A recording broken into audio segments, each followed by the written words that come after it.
Hey everybody, welcome to Modern Day Debate. Tonight we're going to be arguing Christian versus secular humanism. Which is best for society? To start us off, Matt has the floor. So Matt, 15 minutes, it's all yours. Thanks, Ryan, and thanks, Bob, for agreeing to do this. Today there was a solar eclipse. Matter of fact, just an hour or so ago, I went out to look at it. Full annularity was visible from about an hour west of my house. I didn't bother driving out, but I did get to see about 1,000 natural pinhole cameras created by the tree in my front yard in the shadows, and I took some good footage of it. We were able to predict this solar eclipse to the second because of science, not because of any religion. Religions, on the other hand, don't make testable predictions generally, and instead attempt to exploit natural curiosities like an eclipse as signs and omens and portents to prop up their preferred narrative. Humanism has at its focus the betterment of humanity in this life, while Christianity, in its various forms, has as its focus adherence to a God and the disposition of souls in an afterlife. If Christianity were true, it still wouldn't be the best thing for human society in this life, as that's not the goal. Our best efforts in this life are, according to the Bible, like filthy rags. Our best attempts at righteousness and justice are vile and disgusting when compared to a God who advocates the death penalty for nearly everything: adultery, blasphemy, breaking the Sabbath, disobedient children, witchcraft, worshiping another God, not being a virgin on your wedding night. If Christianity or any other religion could ever demonstrate that adherence to their ideas would demonstrably contribute to the betterment of humanity in this life, then those ideas would be consistent with humanism. That hasn't happened. It simply cannot be the case that Christianity is better for humanity than humanism, when humanism's only goal is the betterment of humanity. Anything that could have a hope of being better would just be included. Secular humanism is only secular in the sense that because there are many proposed gods that haven't been demonstrated, our foundation for humanism is one of us being forced to address and solve issues on our own without appealing to supernatural entities. Not a declaration that they don't exist. It's not a declaration that there is no God. It's an acknowledgement that any God that might exist has remained irrelevant to human interactions. Any afterlife is without guarantee, and this life that we experience is the one to focus on. How do we tell which is better for society between competing ideas? The one that has human society at its focus would generally get the default position, but that doesn't mean that people can't have wrong ideas about what's actually better for us. Heaven and hell, if they were to exist, aren't human societies. So any religion that's focused on whether you end up in heaven or hell isn't about human society. As a matter of fact, human society may be antithetical to your soul's disposition in an afterlife. The temptation is often to look at data comparing Christian nations and secular humanist nations, but there are no secular humanist nations. In the entire history of the world, no nation has adopted secular humanism as its foundational principle, although many have come close in some regards. Secular humanism is still relatively new. So the next temptation, of course, is to look at the lives of secular humanists, compare that to the lives of Christians, but we don't have enough good data to do a fair comparison. This is in part due to history, or a history of religions being in charge and secularists being marginalized, afraid to identify themselves, if not outright prohibited or slaughtered, depending on the regime. Which means we have to look at the ideals. Secular humanism, first established as a religious ideology in 1933 with the Secular Humanist Manifesto 1. I don't think it was called 1 at the time, but it might have been. I didn't bother to look that part up. It would have been very interesting to see if they anticipated that it would be changing. This is a key aspect of both scientific inquiry and humility, of recognizing that we don't have all the answers now, just like the founding fathers of the United States didn't have all the answers then. Manifesto 1, which was released in 1933, is a fairly simple document that I have a couple of reasonably significant disagreements on. I think it goes too far in some of its assertions. I think it was a little too optimistic about an end to religious thinking. It identifies as a religious view, and then it makes assertions that the universe wasn't created, that mind-body dualism is essentially false. Those are claims that I don't know they could establish and meet the burden of proof for. It doesn't matter that the burden of proof hasn't been met saying that the universe was created or that mind-body dualism is real. But I would say that mind-body dualism is almost certainly false. The notion of a soul is, I've said many times before, the single most dead concept in all of theology. Humanism 1, or Manifesto 1, asserted that we are products of our culture, that there are no supernatural guarantees of human values, that theism should be dead, which is one of the things where I think they were a little too optimistic and perhaps a little short-sighted. It is about the complete realization of the human personality. It includes concepts about a heightened sense of personal life and a cooperative effort to promote social well-being. It has as its ideals this cooperative attempt to use the best methods to improve the well-being of human society. That when we face crises, we do so with knowledge of the naturalness and probability of those. Basically, when something happens, rather than thinking it's an act of God and it might not happen very often, it would be in our best interest to gain knowledge so that we understand the frequency at which a solar eclipse is going to happen, the frequency at which tornadoes are likely to occur, or the situations that cause those things to occur, in order to do our best to address natural disasters. It held that religion must work increasingly for joy in living. By the way, it's holding itself, humanism, as a religion, and that religions, including humanism, must foster creativity and encourage achievements that add to the satisfaction of life. There's a notion that secular humanism, in all of its forms, is scientism, or a cold-blooded or a cold-hearted, Vulcan-esque, heartless endeavor.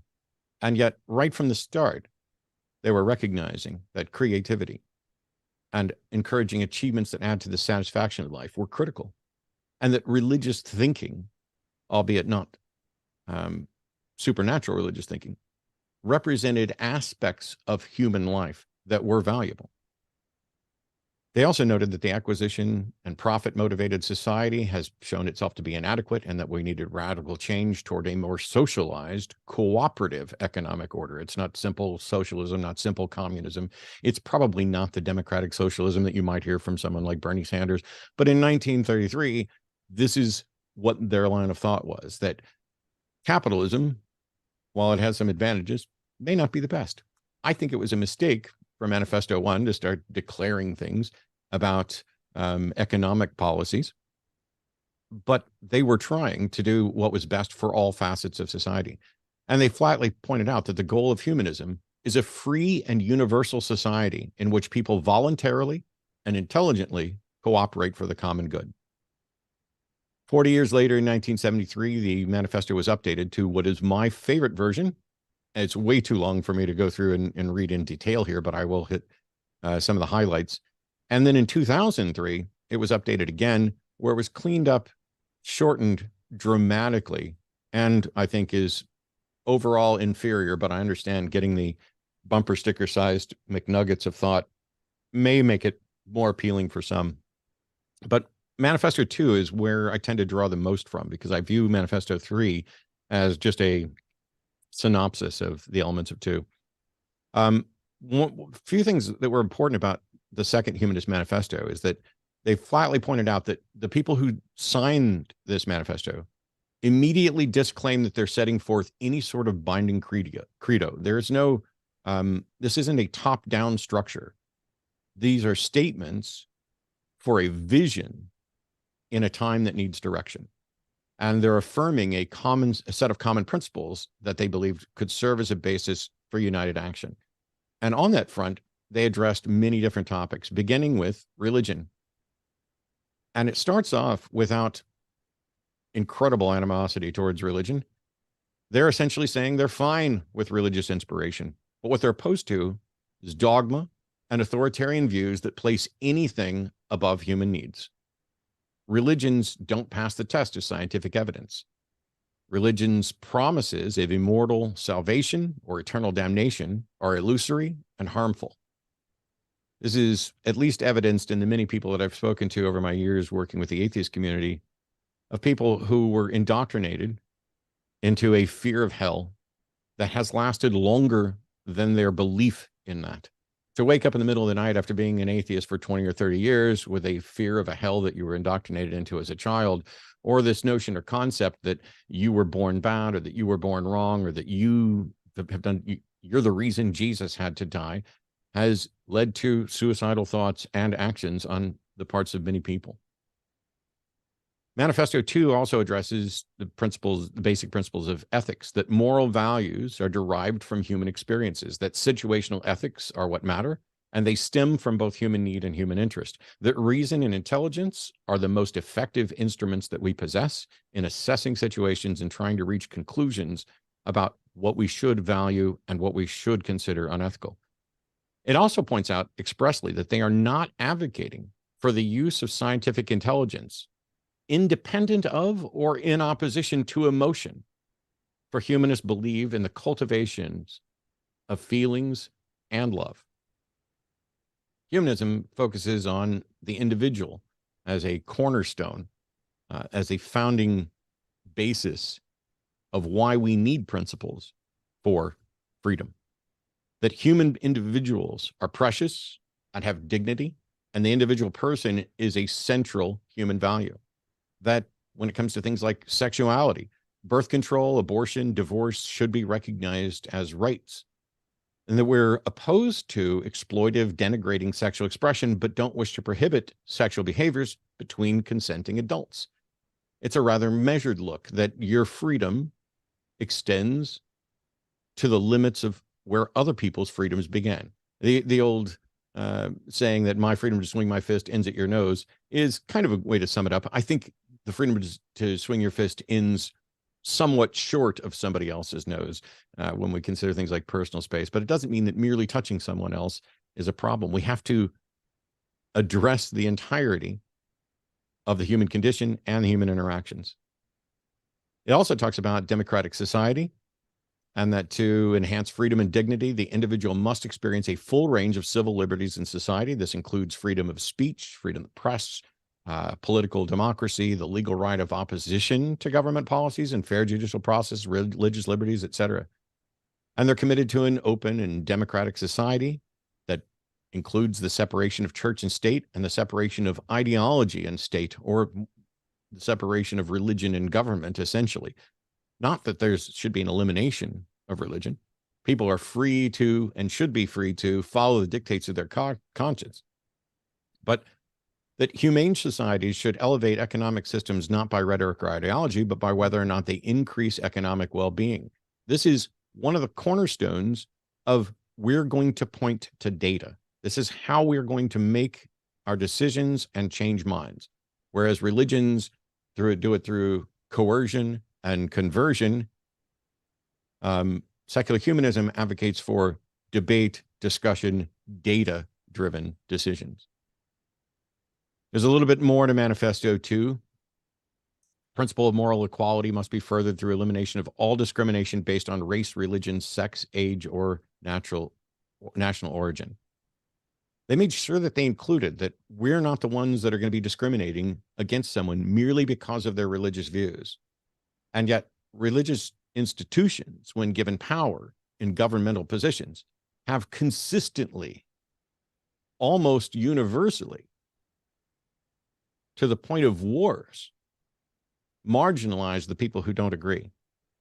We are a nation of God. We are a nation of this God. We are the chosen people of this God. We are the focus of this God. We are the ones to whom God gave this land. Those ideas are all principles from religions, including Christianity, that are completely incompatible with the principles of secular humanists. There is no sect or denomination of secular humanism at all, but there certainly wouldn't be any that required someone to believe something that's not empirically verifiable, that ordered the deaths of other persons, that ordered to act or destroy property or government, that have overthrown a democracy to impose a secular humanist regime. It's never been the case that we've been connected to terror cells and violent activism, advocated for treating people different over their gender or their sexuality, advocated for disparity of rights and freedom for those things. None of those things are consistent with secular humanism. Life, freedom, and equitable relationships are the cornerstones. There's no list of thou shalts or thou shalt nots, because we recognize that nearly every attempt at such a list of thou shalt and thou shalt nots at some point fails as we learn more about our world and get better at understanding better, doing better, and being better in this life. Thanks. All right. Well, thank you so much for your introductory statement there, Matt. Just want to do a little quick housekeeping and remind everybody that we do have our live event coming up. So you can see over there, I got Witsit and Leo up in the corner there. I can move it over and we can have a double feature. We can make it Rocky Horror Picture Show and have a double feature. So you see in double, Matt's on the screen twice. He's going to be at the DebateCon. Get your tickets right now in the description in the live in our event right now for this feed. And also, you can check out our crowdfund where you can get access to perks if you're not going to be in the area. From there, I can hear my little buzzer going off. We're going to kick it over to Bob for up to 15 minutes for his introductory statement. Thanks for being here, Bob. The floor is all yours. So I'm going to jump straight in. Thanks, Matt, and thanks, Ryan. Christianity is not a way of life built upon ritualism or legalism. It's an ontological faith that emphasizes ethical conduct. It emerged out of the flux of the Jewish people's rejection of their Messiah and should be seen in the light of Second Temple Judaism historically.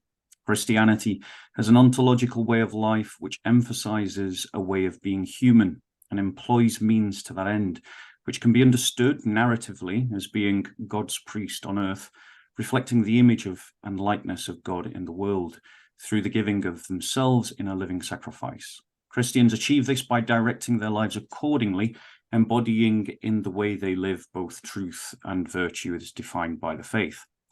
This way of life is always and at every level a collective exercise. This fashioning of being is done within and not apart from the church, which is the people of God, those who have entered into the new covenant through baptism. There is a deliberate emphasis on applying oneself to the task, and this ethical conduct, moral fortitude, are key themes in the Christian way of being human. Thus, mere outward conformity without any real inner change is challenged in any healthy expression of the church. This exercise of fashioning the inner self within the church into the likeness of Christ is facilitated and aided by creeds, scriptures, prayer, sacraments, symbols, exhortations, self-examination, relations to spiritual elders, the study and practice of virtue, the collective upholding of values and moral principles, mutual support and solidarity practice between the faithful, and the creation of fellowships, institutions, and societies. Christian communities at their best should be engaged with the realities that Christians face at a local, regional, national, or international level. This could be, for example, feeding the poor. It could be helping the widow and the orphan, campaigning on behalf of the third world, debt relief, disaster relief, campaigning for political and legal reform to create a more just society, defending the environment, evangelizing the lost, fighting in a just war to defend one's brothers and sisters, or supporting in some way other or any other Christian that is doing one of these virtuous acts or other. Christianity is therefore an integrated flexibility within itself, due to its absence of rigid forms or obligatory means to get to its telos, the glorification of God. It continuously pushes those that believe in it and through them the world around them to strive ever upwards, all pulling in the same direction, regardless of setbacks, mistakes, and at times lethargy. In the great communal exercise to build a civilization, in which justice flows like a river, man's dignity is upheld, and in which compassion and love become chief virtues. The consistency of vision and direction is achieved precisely because it has a fixed star of the dawn. Christianity moves from the lesser to the greater, from the inner to the outer, from the mind to reality, from the parts to the meaning. Christianity at one and the same time can be a civilizational exercise, employing rituals, laws, institutions, and symbols, many of which have proven durable from the last Christian civilization into our present time, others which have simply fallen away, and on the other hand, in another context, it can remain a loose ethical and relational force with a minimal set of practices adapted to the socio-economic and political realities that it faces. The church in all things is about making saints out of sinners, and as long as it continues to do this, It wins according to its own terms of reference. If we want the best for humanity, then the best thing to do is to fill it with saints. How does one become a saint? Not with much time, but only with much love. The way of the cross, which can be summed up as follows: to die to oneself, to the sacrifice for the good of one's neighbour, through a process Christians call repentance, has the transforming effects of the renewing of the mind and the life that flows from it. In this we are encouraged, inspired and guided by the saints who have blazed a trail before us and set us an example to strive after, some leaving manuals and guides for us to study and use ourselves, and others societies and institutions into which we can join, dedicated to some good end. Due to the way that the church has evolved within the empires and kingdoms it grew into, Christians have developed an understanding of secular and spiritual powers, government in two forms, ecclesial and secular, which we believe should be ideally integrated into a harmony, working in symphony. We believe that both should be filled with believing and practicing Christians that should govern their respective realms accordingly, eliminating through various means any activity that does not move us towards God and cultivating all those that do. The Christian is encouraged, guided, and inspired in this regard by the teachings of the apostles in their telling of the life, teaching, and reflections upon Christ Jesus, who is both the head of the church and its cornerstone. Christianity is better for humanity precisely because it is comprehensive to his being, grounded in reality and working both with and against his nature as is best for him. Christianity has the strict monotheism of Islam, the rich historical traditions of Judaism, Buddhist-like forms of contemplation and meditation, the rich colour and vibrancy of Hinduism, the universal appeal of Baha'i, the reason and empiricism of modernity, the humanity of the Renaissance, all contained within the Christian faith. Christianity quite simply makes all other ideologies, philosophies, and religions redundant. Christianity could be framed as the working out of gratitude for the work of salvation wrought by Christ, done with profound humility into the world we face. The question of what it means to be disciples of Christ into every given situation and context. Christians examine themselves to see how much of the truth and virtue they are embodying, and consistently reflect upon how they can and should embody more, personally and collectively, in ever larger circles. Christianity connects being and doing as both representation of what one is and how one changes. Thus, we look for patterns and habits in the process of repentance and try to change and cultivate new patterns and habits that better embody our values and beliefs, sometimes even rejecting past ways of doing things. For us, true epistemology is couched in the narrative. It's not based on empiricism or rationality or skepticism, all of which work within an overarching meta-narrative anyway. Did and do Christians reason in the past? Of course they did. The superiority of the Christian story is precisely because it is set up and above nature, which means it is not subject to the circumstances and events of the natural world. It cannot and does not collapse due to the collapse of an economic system or an empire or a marriage or a career. The Christian meta-narrative is an existential all-terrain vehicle that can traverse disaster and triumph. By contrast, the humanist narrative will end when liberal democracy ends. I want to mention 12 ways that Christianity has made your life better, one in honor for each of the apostles. Christianity is a proven record of transforming lives, which then go on to transform societies, and this has reshaped the Roman world and each civilizational epoch up to modern times. Christianity has elevated the value and dignity of children from property to person in their own right, deserving of rights, something humanists are currently undermining. Christianity has transformed attitudes to sexuality and sexual ethics from male-dominated libertarian to chaste and disciplined, establishing the dignity of women in the family and making the family the bedrock of stable societies, something humanists are again undoing. Christianity has elevated the dignity of women and their position in society, from that of property to people worthy of rights and privileges, something that, once again, humanists are currently undoing. Christianity has emphasized and elevated the importance of charity, particularly to strangers, something unheard of before Christianity, and not in any way elevated to the same prominence in any society before Christianity. Christianity has established and elevated healthcare as a concern for society, establishing novel institutions to this effect, and making the health of all a matter of societal concern. Christianity has supported education of all directly because it thought that truth could and should be accessed by all. Education was therefore always been a chief concern of any place where Christianity has gained influence, power, or authority. Christianity transformed the way we thought about work and time, linking human activity to vocation. Thus, even the work of peasants is given nobility, thus removing the underpinnings of the slave trade, which is linked to it, the fact that it was viewed negatively. Contributions to the development of science and underpinning its meta-narrative that governed the first natural philosophers and contributed financially to the study of nature, with many Christians contributing to scientific inquiry, is also a way in which Christianity has made everyone's life better.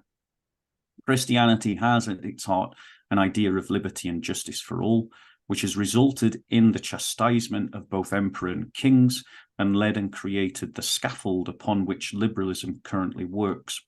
Christians have repeatedly abolished slavery in multiple places and times, and one can trace a consistent pattern of liberation of slaves amongst Christians.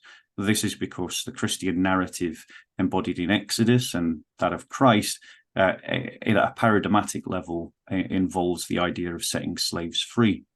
The church has beautified the continents of the world through its contributions to culture, art, and architecture, music, and literature. Now, it's not just these historical achievements that Christianity has succeeded in. It's also the fact that if we take a moment to look at scientific studies that have been done about the impact of Christianity on society, it points to the following things. If you want a people to be less prone to depression and to cope better when they are depressed, you should want there to be a more Christian society. If you want people to be less prone to suicide, you should want there to be a more Christian society. If you want people to be less likely to be involved in substance abuse, then you should want a more Christian society. If you want people to be less likely to be involved in crime, then you should want a more Christian society. If you want your children to do better in school, then you should want them to be Christian. If you want your non-Christian child to get a better education, you should want there to be more Christian schools. If you want people to have an active concern for the care of the environment, then you should want them to be there to be more Christian. If you want families to be stable, stronger, and have durability, then you should want there to be a Christian society and more Christian families. If you want the poor to do better academically, you should want more supportive, stable, stronger, and durable families. Therefore, you should want more people to be Christian and a stronger Christian society. In his famous poem, Charles Swinburne once boasted, "Thou art smitten, thou God, thou art smitten. Thy death is upon thee, O Lord. And the love of the earth, as thou diest, resound through the winds of her wings. Glory to man in the highest, for man is the master of all things." What we've seen as modernity has progressed from the time of the Enlightenment is that far from being able to master all things, man in modern times has lost control of himself, lost control of his environment, and has lost control of his future. If we want to regain that mastery of ourselves, then we should submit ourselves to the discipleship of Christ. Thank you. So you had actually 2 minutes left there, but that's fine. So just to let everybody know, we had 15 minutes for our intros there. I want to remind everybody in the live chat that we're going to be doing a Q&A at the end of this for our speakers. And speaking of our speakers, if you like what you're hearing, they're both going to be linked in the description. However, you can reach them through their social medias and here on YouTube. And most importantly, once again, Dallas, Texas. Let us know in the live chat where you're going to be November 4th, November 5th, or where you are right now. Like, I'm hanging out in Nova Scotia. Let us know where you're hanging out. But Dallas, Texas is where we're going to be November 4th. See the tickets in the description. We're going to do 10-minute rebuttals now, everybody. So we're going to kick it back over to Matt. So the floor is yours, Matt, for 10 minutes. All right. This may, I hope this comes in less than 10 minutes since we're doing it all on the fly. Is a really good kind of introduction to Bob's take on what Christianity is. There was, until the end, there was not a whole lot about what would make Christianity better for the world. You know, there are a lot of questions, like if the purpose of Christianity is to reflect God to the world, I think you need to show why reflecting your idea of God to the world makes the world a better place, not just that it does. The same thing's true when you talk about a consistency of vision and direction. If it's consistent, then why are there thousands of denominations that disagree on every single point of doctrine? I don't see Christianity as consistent. I think you're going to find differences between the First Baptist Church, the Second Baptist Church, the Pentecostal Church, the Methodist Church, the Catholic Church, and all the others that you're going to find on one block in Austin. Now, there's still some commonality between them for sure. But if the goal is striving ever upwards, he said, upwards towards what? Towards a God, towards a heaven, towards an afterlife. There's no real clarity that this life means anything within Christendom, other than it's where you are essentially being tested to see which afterlife you're going to get. Either whether you consider that just a dispensation of grace that is irrelevant to what you do here, or whether you think that your actions here have consequences on that. At the end of the day, all of this, according to Christianity, is going to go away. Now, if the goal is to fill humanity with saints, I'm still not completely sure on what saints are and why having many of them would be good. So that'd be a good point to potentially hit on later. But it seems that he's also wrapped up Christianity as if it's going to adopt all the good things in the world, but stay out of secular things. Like there's some non-overlapping magisteria going on here. It's better because it's comprehensive of God's being and nature, but what makes that better? What makes the Bob that God's advocating for? What makes his nature better? And if he doesn't exist, then clearly his nature isn't better. And if he does exist, and he has a better nature, then it'd be nice to be able to actually demonstrate that. If we look at all of this, one of the keys is that Bob's take is that true epistemology is based in the narrative, not on empiricism, not founded on skepticism. This is probably going to be one of the key areas where we're going to disagree. And it may be an absolute roadblock to any hope of agreement, because if you think that truth exists in the narrative independent of empirical verification, and you're opposed to skepticism, I don't know what to say or do to help someone realize how bad that is for determining truth. He seemed to suggest that the Christian story being set above nature was one of its strengths.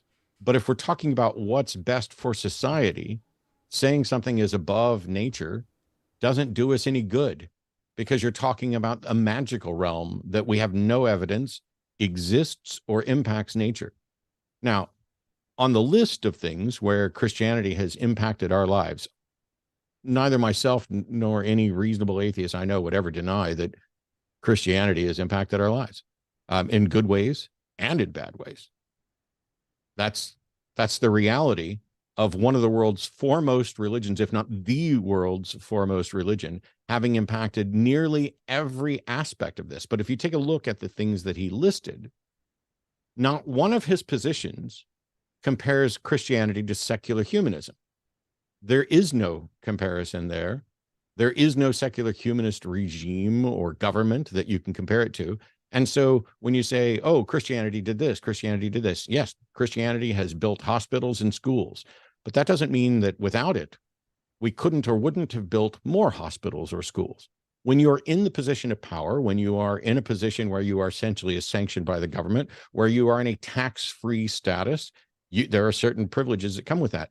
And Christians are full, Christianity is full of really good people who want to do good things, who want to go out and explore nature. Of course, they care about universities and educating, because in their view, learning about the natural world, all of the naturalists from science's history would view this as we're trying to better understand God. And in the process, they better understand nature. They didn't, nothing they did ever came to any sort of better understanding of a God. There's no demonstration. As a matter of fact, the more they did, the more God was pushed out of these realms, because we have no need of that hypothesis. We have no need of appealing to a God. We are trying to understand nature on nature's terms. And so when you talk about Christianity transforming lives, plenty of things can transform lives. I don't know which things he's trying to claim that humanists are actually making the world worse on, but I can have my suspicions, and I'm sure we can talk about some of it. But the very notion that Christianity was crucial to freeing the slaves. No, Christians in many cases were crucial to freeing the slaves. Christianity was not, and the Bible definitely was not, as the Bible allows it, permits it. The Bible doesn't have men and women as equal. So the notion that Christianity promotes equality and dignity for women is countered by the various times in the Bible when the Bible expressly says that women are subject to men, that men shall rule over them. This happens New Testament, Old Testament, Genesis 3, up through 1 Peter 3. I mean, maybe further. I don't have all the verses memorized, don't have all of them in front of me, but the notion that men and women are equal within Christianity, that may be true in some denominations, in some churches, but it's not rooted in the Bible, and it's not rooted in the normative history of Christianity. It would be almost as bad to come in and talk about how the Bible or how Christianity is really nice to gay folks because you went to a rainbow flag gay church in San Francisco that claims to be Christian, despite the fact that they're on no firmer grounds with the Bible than are the people who are suggesting that Christianity itself is opposed to slavery, or Christianity is increasing women's dignity. Only if you redefine dignity to being subservient to a man. There are many ways in which Christianity has impacted the world. There are many ways in which Islam has impacted the world. Some of them for better, some of them for worse, some of them we don't know. But there's nothing on his list where he can say, here's a direct comparison between secular humanism and what it has done and would do. And here's what Christianity has done and would do. Because many of the things that Christianity gets the credit for, like, hey, let's go study nature, let's build hospitals, let's create universities, all of those things are of value to secular humanists as well.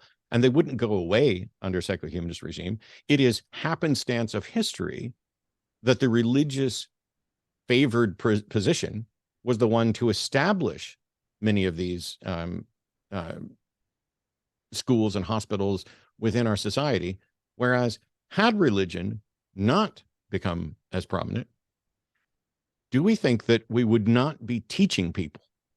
Do we think that we would not be exploring the world and trying to understand it? This is the fundamental nature of who humans are. This is what secular humanist manifestos 1, 2, and 3 to some extent we're all advocating for when we talked about setting up reason and knowledge as the foundation for understanding the world, and that art and emotion were not to be sidelined for this. And so I have no doubt at all, would not deny at all, that Christians have done good things. I don't know to what extent Christianity has done good things, because I don't know how much the ideology can get credit for what individuals do, especially if those individuals were likely to do that beforehand in either circumstance. For example, I'm not trying to saddle Bob with anything, I'm just making a point. There are Christians who are KKK members. As a matter of fact, the KKK is, by definition, in its own words, a Christian organization. When I was a Christian, I would have never included them. I would have said, nope, they're not Christian. Nope, they're not Christian. Nope, they're not Christian. But they think they are. And it's very difficult to be pointing to a Bible as a foundation for ideas about race and slavery when it advocates for slavery, and then say, no, this is not what we're about. This gets into the no true Scotsman fallacy. Now, the reason I preempted that by saying I'm not trying to saddle Bob with anything, what I'm saying is, if you want to claim what Christians have done in the name of Christianity, you have to then take both the good and the bad until you can demonstrate what true Christianity is and requires and necessitates, and what necessarily comes from that. You can't have the one without the other. All right. Well, thank you for your 10-minute rebuttal there, Matt. Just once again, not to be a broken record, I'm going to remind you all, tickets are available in the description along with our crowdfund. So see those links in the description. We're super excited for the event coming up. Bob, 10 minutes for your rebuttal statement. So 20 theses to critique secular humanism. Matt, if you're invited to take down the numbers of any that you'd like to discuss. Thesis 1, human flourishing should be grounded in the organizing of man by his nature. Man is an habitual creature and should be directed to goals above mere self-interest or material concerns to bring the best out of man and man out of himself and away from a selfish perspective. He therefore should be directed to a higher plane, which is concerned with matters of truth and virtue. Thesis 2, personal freedom is an essential element of the secular humanist worldview. Freedom, however, is not innate to the nature of man, but a condition of his circumstances. Therefore, to build a society around the belief in the individual autonomous agent is flawed.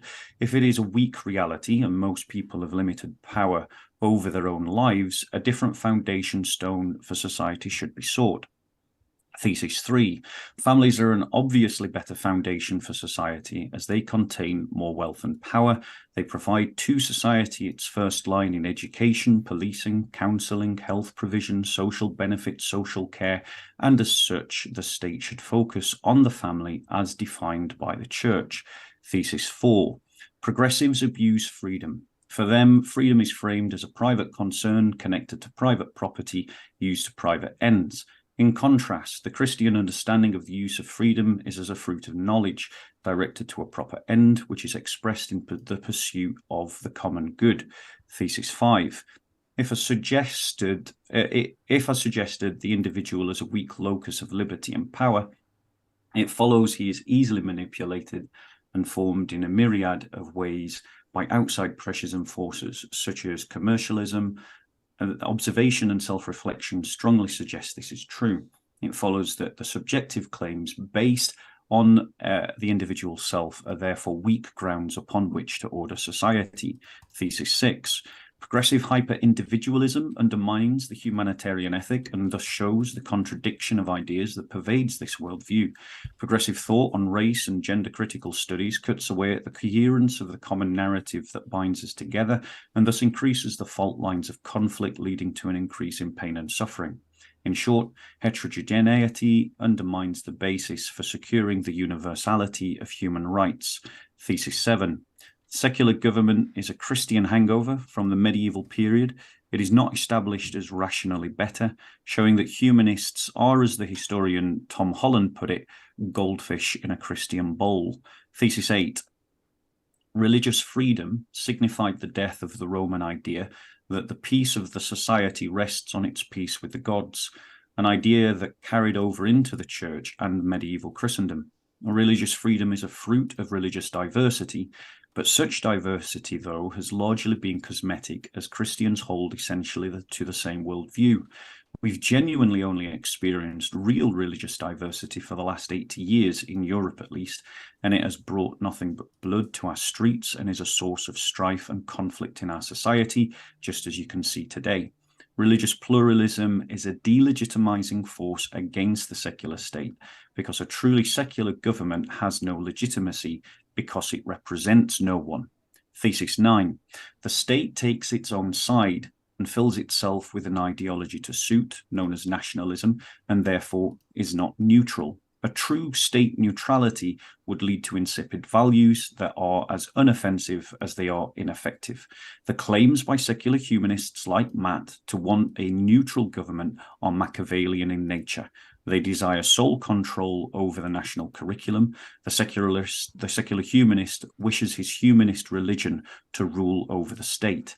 Secular states not committed to ideologies of any substance have replaced ideas and values with consumerism. A consumer attitude is prevailing over all aspects of life, because the story is, this life is all you have, so enjoy it.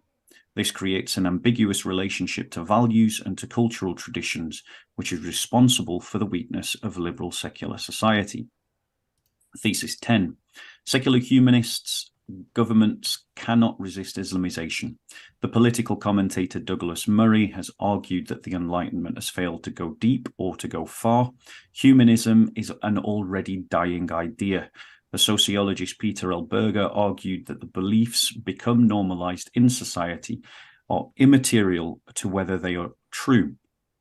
In this argument is the fact of the danger of secularism. It cannot stop the normalization of Islam and all that follows. Thesis 11. The concept of humanity is unsustainable from a materialistic perspective. It only exists because of a Christian scaffold of metaphysics, and when this is denied, it collapses. It was culturally defined by certain elite groups to the exclusion of others, and we find that secular humanists continue to do this and are wholly inconsistent around the rights of the unborn child. Thesis 12. Rationality leads to tyranny, as the ordering of society along rational lines leads to a restriction on thought and practice. Everything becomes measured by a cost-benefit matrix. Everyone is seen as an end to a means. Functionality and advantage trump all other considerations such as value, truth, and aesthetics. Rationality strips man of his dignity and turns him into a cog in a machine, the tool of a rationally ordered society. The tyranny of consensus follows in the footsteps of the priests of reason. Thesis 13. The secular study of religion as given by the sociologist Roderick Ninian Smart holds that a religion should be studied for its content and practice in the following fields: doctrinal, experiential, methodological, ethical, ritual, historical, social, and material. The application of this study, as Matt has already seemed to admit, that humanism is an Epicurean religion. We can see that secular humanism is taking on the trappings of a religion and has done so before. See Auguste Comte. Humanism as a religion is bigotry against Christianity, which it is constantly defining itself against and constantly contending with in society as a historical matter of fact. Thesis 14. Humanists accept an ordering of being and place humans on top. However, on what basis can they accept any order of being to do so? Why is man more important than an ape? Why save your neighbor's baby from a burning building rather than your neighbor's cat? The dignity of man is innate, however, within the Christian narrative. Innate dignity cannot be established within a humanist narrative, as they are committed to a materialistic worldview as viewed scientifically, which can convey no priority. Christianity raises man's dignity to that as a little below the angels, rather than, as the humanists would have you believe, a little above the ape. Thesis 15. Humanism devalues nature's intrinsic dignity as a mere resource and tool to man's achievement and betterment. Nature has no intrinsic value, but as it approaches the concerns and needs of man. Christianity, by contrast, teaches that nature has an intrinsic dignity independent of man, to which man is responsible in his role as God's priest in God's world, a world declared good before man was created by God. Thesis 16. Truth narratives influence how we perceive data. There is no epistemic neutrality that is possible. Evidence is always interpreted via narrative. Because there is no neutrality, we assert truth within our own paradigm. The paradigm we think in sets the limits of the horizon that we can see and what we believe is possible. It does not therefore represent what horizons are real. Thesis 17. Humanists are stuck in a materialistic prison with which epistemically preferences parts over purpose in their discourse of nature. However, metaphysics comes before epistemology, as the narrative is used to frame the evidence. Thus, you can only defend a theory of knowledge in the light of the knowledge that you have already attained. Thesis 18. The supernatural is beyond falsification. It stands above nature. Miracles, therefore, can only be experienced and witnessed. Thesis 19. Non-material realities do exist, such as laws of logic, consciousness, mathematics, meaning, values, emotions.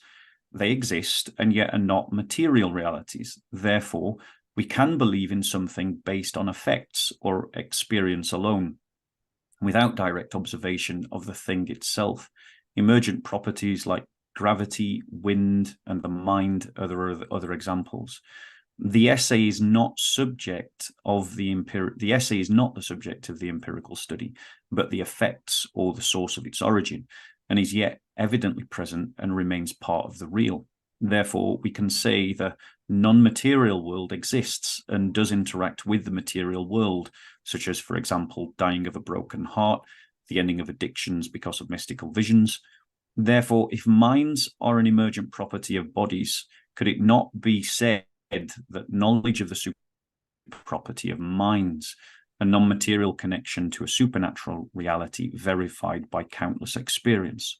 I'm probably not going to finish this one, I'm afraid, unless you give me more time. The last one, sir. Go for it. Yeah, go for it. You had Okay, 2 minutes thank you. left, Thank so you go very ahead. much. That's very gracious of you, Matt. So, Thomas Kuhn demonstrated that science is based on assumptions about the character of the universe rather than merely an empirical facts. These assumptions are a paradigm and comprise a collection of beliefs, values, and techniques that are held by a given scientific community, which legitimize their systems and set the limits of their own powers of description. I would add, which are built upon a Christian narrative. So, for example, there's no empirical evidence that demonstrates that there is an objective reality shared by all rational observers, that this objective reality is governed by natural laws that are consistent and repetitive, that reality can be discovered by means of systematic observation and experimentation, that nature has uniformity of laws, and most of all things in nature must have at least a natural cause, that experimental procedures will be done satisfactorily without any deliberate or unintentional mistakes that will influence the results, that experimenters won't be significantly biased by their presumptions, and that random sampling is representative of the entire population. However, Christianity underpins these unproven assumptions. Thank you. All right. Well, thank you so much, both of our speakers, for the rebuttal period there. We're going to go in an open discussion format. Just remind everybody we're doing a Q&A at the end of this. And once again, we're going to drop that needle. Get your tickets for our live in-person event. You want to come and see Matt debate in person. You see him on the side there. He's going to be there. But let's not get too off base. 35 minutes of open discussion. Let's hit it, gentlemen. Thank you for being here. So, Matt, thank you very much for your presentation, and thank you for being gracious in allowing me to have a little bit of extra time. I just want to ask you first off, do you recognize a 9-month child unborn as being alive? Yes. Do you agree that, therefore, in a termination of that unborn child, that we're ending a life? We don't do that, but yes. You don't end a life? No, we don't tend to eliminate a 9-month fetus, generally speaking. Under extreme circumstances, something like that might happen. But yes, it would be ending a life. So we do? No, actually we don't. The overwhelming we don't. So there's no 9 months. The overwhelming majority of abortions take place in the first trimester, then later into the second trimester, and generally we have limits on what can legally be done. And abortion, by the way, is the termination of a non-viable pregnancy. At that point, a fetus that can live, what we do is deliver it at the 8-month, at the 9-month point. That's by C-section, whatever else. That's generally speaking, there is no right to that. And abortion, by the way, is not the right to kill, it is the right to terminate a pregnancy, which is a matter of the natural order, will result in the death of a fetus at most points throughout pregnancy. But I don't see where that has anything to do with this, but go ahead. Okay, so I allowed you to speak, so allow me to reply. The reality said is, go ahead. the reality is that we do have 9-month terminations. We do have them increasingly on demand. I'm speaking from the British context. Perhaps things are different in America, but it's a pretty much known fact in the UK that we've got abortion on demand, regardless of whether the child is viable or not. But the point that I'm getting to is that, am I right in understanding that you and the vast majority of secular humanists would agree with the idea, but you particularly would agree with the idea of abortion right up to 9 months? Is that fair, or am I? No. You don't First agree. of all, because You don't. I don't get to speak for the majority of secular humanists, but also, as I just pointed out, it's not an abortion at that point. It's a delivery. You have the right to terminate a pregnancy. You don't have the right to kill.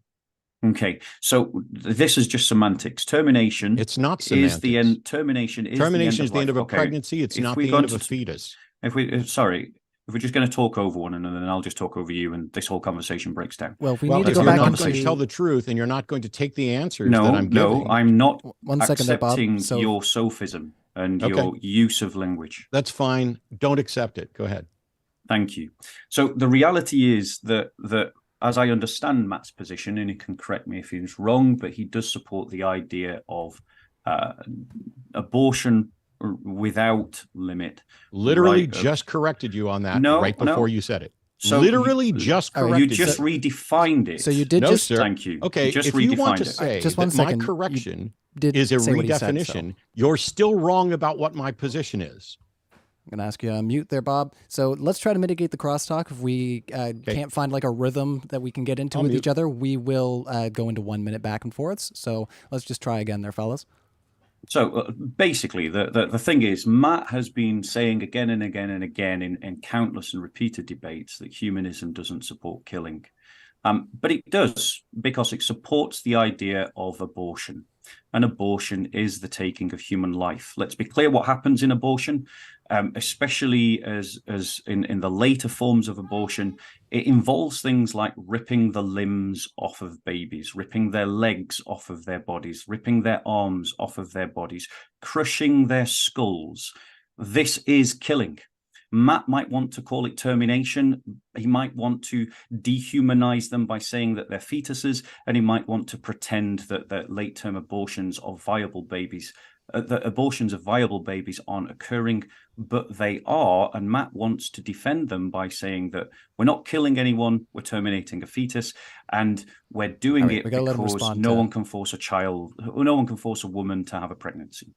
All right, we're going to let him respond, so we'll kick it over. Bob's a filthy liar and is putting me on trial when the subject of this debate is Christianity versus secular humanism, not what Matt has said or what Matt's opinion is on abortion. My position on abortion is completely irrelevant to secular humanism, because secular humanism's position on abortion is not clear and defined. So if you're going to compare Christianity to secular humanism, you have to compare it to what's actually presented. And if you're going to say Matt's position is this and not let me correct you, as I've done several times, and then when I do correct, then you just say, well, Matt's redefining it and calling it a fetus. It is a fetus. You are lying about what happens as a prominent position, or as the dominant position within abortion, and you are not representing my position. My position is that no one has the right to force someone to remain pregnant against their will, that consent is required.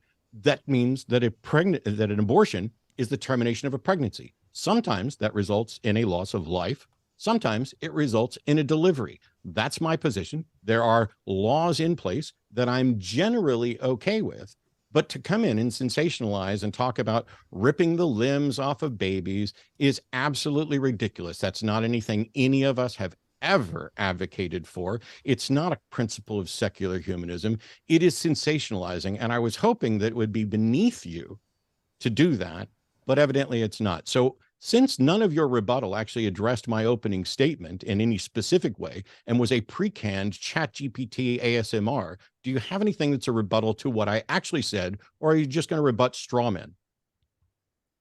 Okay, so let's just be clear, Matt. You are simply upset because you've been called out on something that you've repeatedly said in a number of debates.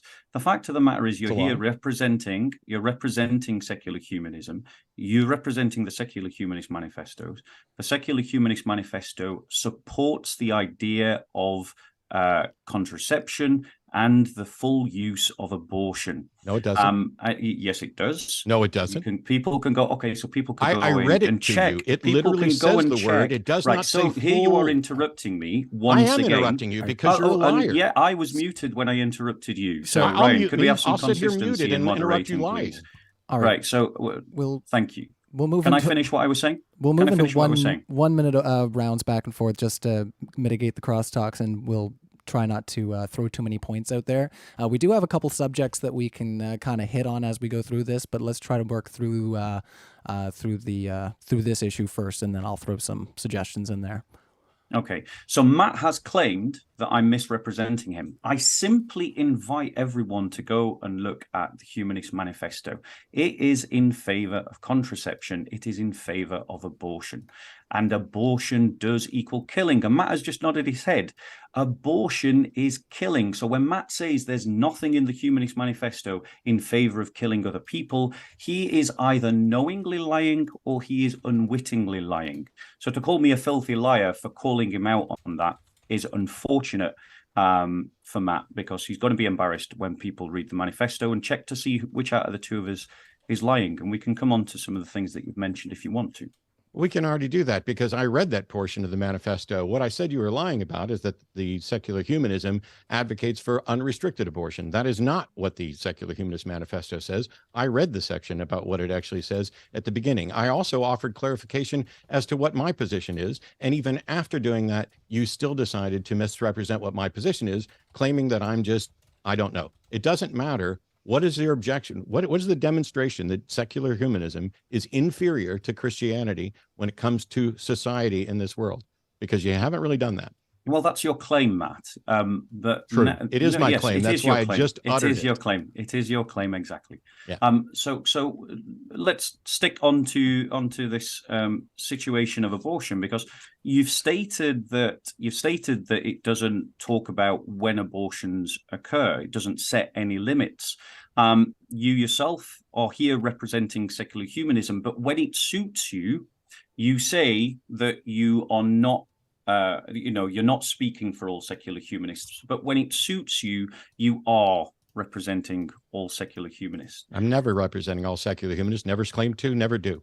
Right. So, but the reality is, I mean, people can check the manifesto for themselves. Yep. The new manifesto, by the way, doesn't mention abortion at all. Well, I mean, does it call for the stop of genocide of tens of millions of people? No. Does it stop? Does it call out? You said it was sensationalizing. What was a false description about my description of ripping limbs off little babies inside the mother's womb? That actually happens. That's what abortionist doctors themselves say. Yeah, on occasion that happens after the fetus has been terminated. But you're the one. Do you, as a secular humanist, support that? Are you going to let me finish answering your question or not? You're the one that sensationalized it, calling it genocide. Meanwhile, the Manifesto 3 does not mention abortion at all. So you have to go back to the 1973 one, which I already acknowledged mentions abortion, but then you have to pretend that it is for abortion without limits, which it's not. And the newest version of this does not include anything about abortion. Okay, so I mean, we're talking about the Humanist Manifestos. It doesn't mention for or against, which demonstrates that these Humanist Manifestos are themselves a poor form of guidance, because they fail to cover all the necessary issues. They fail to give the guidance that they claim, and the reality is that I don't see any repudiation of the previous manifesto. If I'm right, the third manifesto claims to build on the second manifesto. Is that not true? They're all building on each other. One of the things. So it's not the absence of the statement in the third has no. Just one second, Bob. One of the things that it's building on is that we can learn more and that we get better at things. And one of the things that it says in various incarnations of this is the very thing you're criticizing, that it doesn't include instructions. I addressed that in my opening. If instead of doing a pre-written rebuttal that addressed nothing in my opening, if you'd actually listen to what I said, took notes and replied to that, we could have addressed what I said about why thou shalts and thou shalt nots are problematic and aren't included in the manifesto. But you didn't do that. Now, I made it a rebuttal of secular humanism, which is what we're here to debate. You made a rebuttal of a straw man, not of the position I presented. You made a rebuttal of some other position. And once again, you've interrupted me. And once again, I've noticed that when you interrupt me, Ryan does not interrupt you. Well, I'm just pointing that out, guys. So I tell you what, I will not speak to you at all for the rest of this. How you like that? Once, you can't run off, can you, Matt? It's unfortunate you haven't got the power of the hang up button in this. You think I can't fucking hang up on you right now? Yeah, you can't hang up on me right now. Let's not test the theory. You're stuck right there. I'll refund the money for the debate. You're stuck right there. Yeah. Let's. So as I was trying to say, make any. So can I? So as I was trying to point out, according to Matt, when according to the secular humanists, you're saying that it gives guidance. I would say that matters of life and death are quite important. In terms of where life begins, where does the secular humanist manifesto say that humans receive their rights?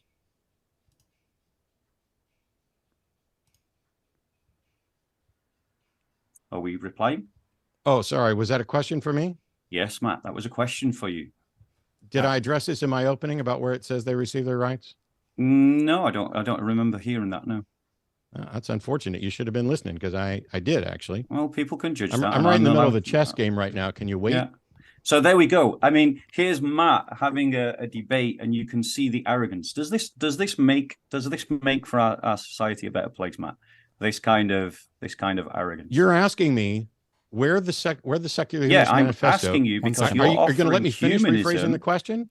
Yeah, I'm asking you because you're the one here saying that humanism is better guidance than Christianity. So and where? it is. So you asked the question, you gotta let me answer. It is, and I made my case. Wow, this is hilarious. You're saying, where does the secular humanist manifesto declare that life begins? It doesn't.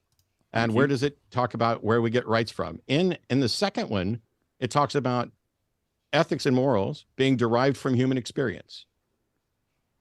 I mentioned that in my opening. If you hadn't just shown up with a pre-written rebuttal and a decision that you were going to address topics like abortion in a dishonest way that doesn't represent either myself or the manifestos, maybe we could have had a discussion about that.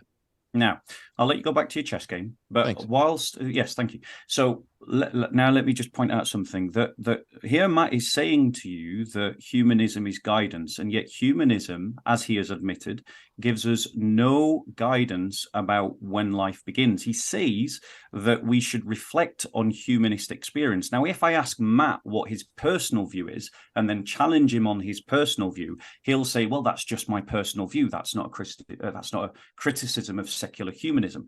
So whenever it suits him, it's his personal view. Whenever it doesn't suit him, it's secular humanism. That's a lie. Yeah, so let's try it then. That's a lie. I've never done anything. Sorry, am I interrupting your chess game? No. Wait, Ryan, when he interrupts me, you never say anything. Well, I gotta be fair. You ever stop talking? You are asking him a question, and then you're sitting there lying about me and misrepresenting my position. Do you want me to respond or not? I would like you to respond to my question. Yeah. Cool. Restate your question then, just to make sure that I don't answer the wrong one. Okay, so given human experience and knowledge and science, when does life begin? I have no idea. There we go. All right, I feel like this would be a good time to move into one of those other topics. Whether Matt wants to refresh on some of the things that he brought up in his intro. I'd like to actually have a discussion, but yeah. So the issue here is whether or not I know when human life begins, or whether or not anybody knows when human life begins, is irrelevant to whether or not secular humanism is superior to Christianity for society. And the reason I say that is because whatever point we decide that we're going to consider something like, for example, when a sperm and an egg combine, were each of those alive independently beforehand? Possibly. Did a new life begin when they joined? Almost certainly. Does that make it a human life, a human person? That's where debate begins. And even if it's a human person, does it have the right to use someone else's body without their consent? These are the complicated issues that we have to face in a reality when we're determining individuals' rights. We don't get to just say, this is the foundational principle of secular humanism, is we don't get to just say, I think God makes life, and therefore I'm going to rule over other people as if I'm correct. You have to demonstrate that you're correct in order to do that. Christianity does not demonstrate that it's correct. Christianity and God does not serve as any sort of confirmation about when life begins or when abortion would be wrong. It's merely an assertion that is without evidential support. Okay, so I'm going to reply, and let's see if Matt doesn't interrupt me. You can go back to his you chess ass. game. There you go. Look at that. He's interrupting. And once again, we see... carry on, Bob. I want to give you what you want. There That's we go. clearly what Ryan, you are want. you going to do anything? Well, we can. Yeah, I was gonna say I'll have to. Sorry, Matt. We'll place Matt on I just 1 want minute. people to We're see. going into I 1 just minute, want people guys. to see. Anyway, because Matt 5. has a tendency to do this in his debates. He complains and he whinges when people make points, and he throws ad hominem attacks at them, and he doesn't address their arguments. And we see this in a debate after debate after debate, and it burns him because he can't just put the hanger down on me in this debate. He's got to sit there, and he's actually got to listen to what I've got to say. Anyway. So the reality is, ladies and gentlemen, as you can see, there you go. This is the arrogance that we're dealing with. This is the kind of presumptuous arrogance of the secular humanist on display. He's sulking. So whilst Matt takes his toys back off the floor and puts back in, all right, let's try to get pacifier, back to we can get back Christianity to a versus discussion. secular humanism. So the thing is, he said that Christianity doesn't tell us when life begins. Christianity does have a position on when life begins. It starts at conception. That's a starting point. 10 seconds. As Matt has just admitted, secular humanism gives us no understanding of when life begins. He says that life begins at conception. He admits it. But he refuses to commit secular humanism to any position because it doesn't give us guidance. All right, that's time. So you're going on mute, and Matt, 1 minute for you. So, Bob seems to think that all this is incredibly simple. I've already given the answers that were relevant. And by the way, when I was first asked, I gave the answers immediately without hesitation. And it wasn't until Bob misrepresented things that I even attempted to interrupt or clarify anything. You can shake your head all you want, but that's the order. They can go back and rewind. You asked me about whether or not a 9-month fetus was alive, and I immediately, without hesitation, said yes. It wasn't until you misrepresented, as you've repeatedly done. Now, let me remind people, this debate is Christianity versus secular humanism, which one is best for society? And it is not anything at all about what's Matt's position on abortion. But Bob, in his stunning attempt at making a case, has decided that this is the easiest point to assail, that because I'm okay with a woman's right to choose and to terminate a pregnancy, which in many cases will in fact end the life of the fetus. Matter of fact, in most cases, it will end the life of the fetus. Because I'm okay with that, and he's not, he thinks he's got a slam dunk knockdown. I didn't say Christianity didn't have a position on life beginning. I said Christianity can't demonstrate that its position is correct. All right, that's time there. So I'm going to inject here. That's probably a good point to launch pad off into another discussion, maybe somewhat tied to the abortion idea that we're talking about right now. But yeah, rights for men and women under your worldview. We're going to give that 10 minutes. So rights for men and women under your worldview. 1 minute on the clock for you, Bob.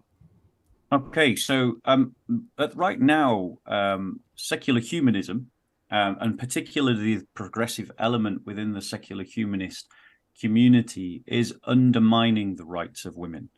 Now, obviously, Matt will do his thing where he says, well, you know, my position's not the positions of secular humanists when it suits him, and then will assert secular humanism when it suits him. And so it's quite a good rhetorical device, which means that he thinks that you can never. You're going to keep poisoning the well every secular time you humanism. Well, look, once again, interrupted. I'm sorry, once but again, you're poisoning the well, by and, Ryan. And everybody can see Just it. 1 second there, Matt. So I will say, I'm going to just pause the clock for a second here without talking about what Matt might say or what he might respond with. Under your worldview, what are the rights for men and women? 30 seconds on the clock still.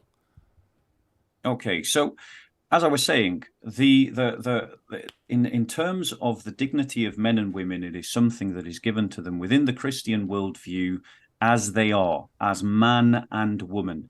In secular humanist progressive thought, the idea of woman is undermined as an objective reality, and thus the rights attached to that are themselves undermined.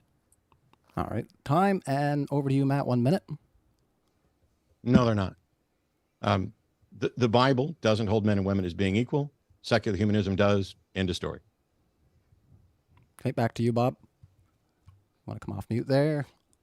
Let's try to see if we can get a little bit of open discussion about the rights for men and women here, guys. So he says hit that like button. No. He says no. He says no. But secular humanism believes and advocates for, and of course, this is where Matt says no, it doesn't. It's just my personal opinion. But you're going to poison the well every time. I'm going to call it out every time. Poison the well again. Once again, interrupting. Once again, this is not open muted. Discussion. Notice when Matt's speaking, I'm muted, but when I'm speaking, Matt is not muted. Please observe that, people. We did just say we're going to try to do an open discussion. So if we need to go back into 1 minute. It's supposed to be 35 minutes of open discussion. And you're poisoning the well every time you start talking about me. You are literally starting every one of your things with Matt's going to say this and Matt's going to do this. It's called poisoning the well. It's fallacious, it's dishonest, and it makes it. All right, you're both on mute, fellas. I'm sorry, but you're both talking over each other. Nobody can hear what anybody's saying. And yeah, I was going to say, we're trying to address the topics, like in the back and forth without like when I ask you for your side, I do want to hear like what your thoughts are, not what you think Matt's thoughts are. So I'm sorry if it seems like, I know that that's part of the debate strategy going into the conversation side of things, but as for like introducing the idea, I'm not picking a side in that sense, but if you do ask a question, you got to let somebody answer it. And if you do spend most of the time talking about what the other person might say or what they might think, then we're going to have to let them respond and clarify, what's going on. So, we only got a couple more minutes, guys, before we're going to go into the Q&A. So, hit the like button, hit that share. We appreciate all your support there in the live chat. But we're going to try do this one more time, 1 minute back and forths. We're going to kick it over to you, Bob, for 1 minute, and then back over to you, Matt, on this topic. Okay, people can decide for themselves whether they think that this has been moderated fairly. So the reality is that in terms of women's rights, in terms of their rights in sport, their rights for private spaces, their rights to not feel that they are being oppressed by the presence of men or threatened by the presence of men, secular humanists are quite largely in bed with the idea of trans activist rights, which undermines the rights of women. Why? Because these progressive secular humanists do not accept that women are objective realities in and of themselves. Simply to deny that would contradict everything that Matt has said on other platforms, in other places. And I don't understand why he's equivocating, except that he's got a nice rhetorical device to go, it is secular humanism when I like it, and it's not secular humanism when I like it. It's time. 1 minute for you, Matt. And we got to take you off the mute there. You're back on the mute. And the floor is yours, Matt. I don't know what to say. Bob's already at every single point declared what I'm going to say beforehand, and that I'll say it's my position when it suits me, and that it's humanist position when it suits me. No, that's not true. Everything that I talk about as my position is my position. When I talk about secular humanism, as I did in my opening, I stuck to the manifestos. I pointed out where I disagree with them. I pointed out where I don't. It's not a matter of it's secular humanism when it suits me. No, I'm a secular humanist. Either my positions are in accordance with the values of secular humanism, in which case I think they are, or they're not. Now, whether or not the manifesto, and keep shaking your head, whether or not the manifesto says anything about it is independent. I don't get to come in and say, here's what secular humanism is. I can talk about my take on secular humanism. And so when he asserts that trans rights activists are undermining the rights of women, all I can say is, no, they're not. All right. Well, that's a good launching pad again. I'm going to inject. We got, another 10 minutes here before we go into our Q&A. That was the actual time. So let's try to get into another topic if we can, where Matt just brought that up. Rights for minorities, LGBTQ people in your society. 1 minute on the clock for you, Bob. So in terms of rights for minorities, I'm not so sure that there's going to be much of a debate. As a Christian, I believe that all people are made in the image of God and therefore have equal rights. However, it's equal rights to the good. It's not equal rights to anything that they want. So, for example, the right of a homosexual couple to have a child, particularly in matters of surrogacy, deny the right of the child the right to their parent. And I don't see how, and it creates this idea that children are simply commodities to be passed over and handed over. No one has the right to a child. You either can or you can't have a child. I agree with the idea of adoption, but you don't have a right to a child. It's not a handbag. All right. 10 minutes on the clock, or 1 minute on the clock for you there, Matt. Sure. So I don't think I recall anything in any of the three secular humanist manifestos specifically about adoption. However, in the case where a same-sex couple or a childless couple or any couple decides to adopt a child that was birthed by someone else, the same rights for a heterosexual couple to adopt should be afforded to a homosexual couple to adopt. And if you're going to appeal to the rights of the child to have its parents, that has been denied in both cases. And I'm not aware that any such right exists or could exist, as no child has a right to its parent because its parent could die or put it up for adoption or any number of things. But the one lone objection that you have to gay couples adopting applies to straight couples adopting as well, and surrogates, by the way. That's time. 1 minute back to you. I think that Matt probably has misunderstood my position because in a minute's worth of talking, it's hard to get everything out. I'm not against the idea of gay adoption. What I'm pointing out, though, is that we have examples within our society in which people are practicing their individual autonomy, their right over themselves to treat children like commodities. Matt likes to talk about slavery in the Bible, but secular humanism emphasizes the idea of the individual autonomous agent and emphasizes the idea that you have the right to do whatever you want over your own body. And that is creating an environment in which children are being treated like commodities and passed over as if they're handbags, secondhand. I'm not against the idea of gay adoption. I know for a fact that adoption is basically a straight line to prison, and if the alternative is to put them in a loving gay home rather than keep them in the adoption service, then I would favor that as the lesser of two evils. All right, 1 minute for you, Matt. Oh, we gotta get you off the mute there. I'll make sure that if anybody feels like I'm being unfair, I'll make sure that I make it fair. So let's continue on. 1 minute for you, Matt. Then I have no idea what Bob's point is, because if he's okay with gay couples adopting, I don't know why he brought it up. Is he okay with surrogacy? I don't know why he brought it up. I don't see this treating children as commodity. What I see is both many Christians, as a matter of fact, Christians predominantly run adoption agencies. Both of my niece and nephew were adopted through Christian adoption agencies, because in many countries and in many places, those are the only organizations that you can really go through.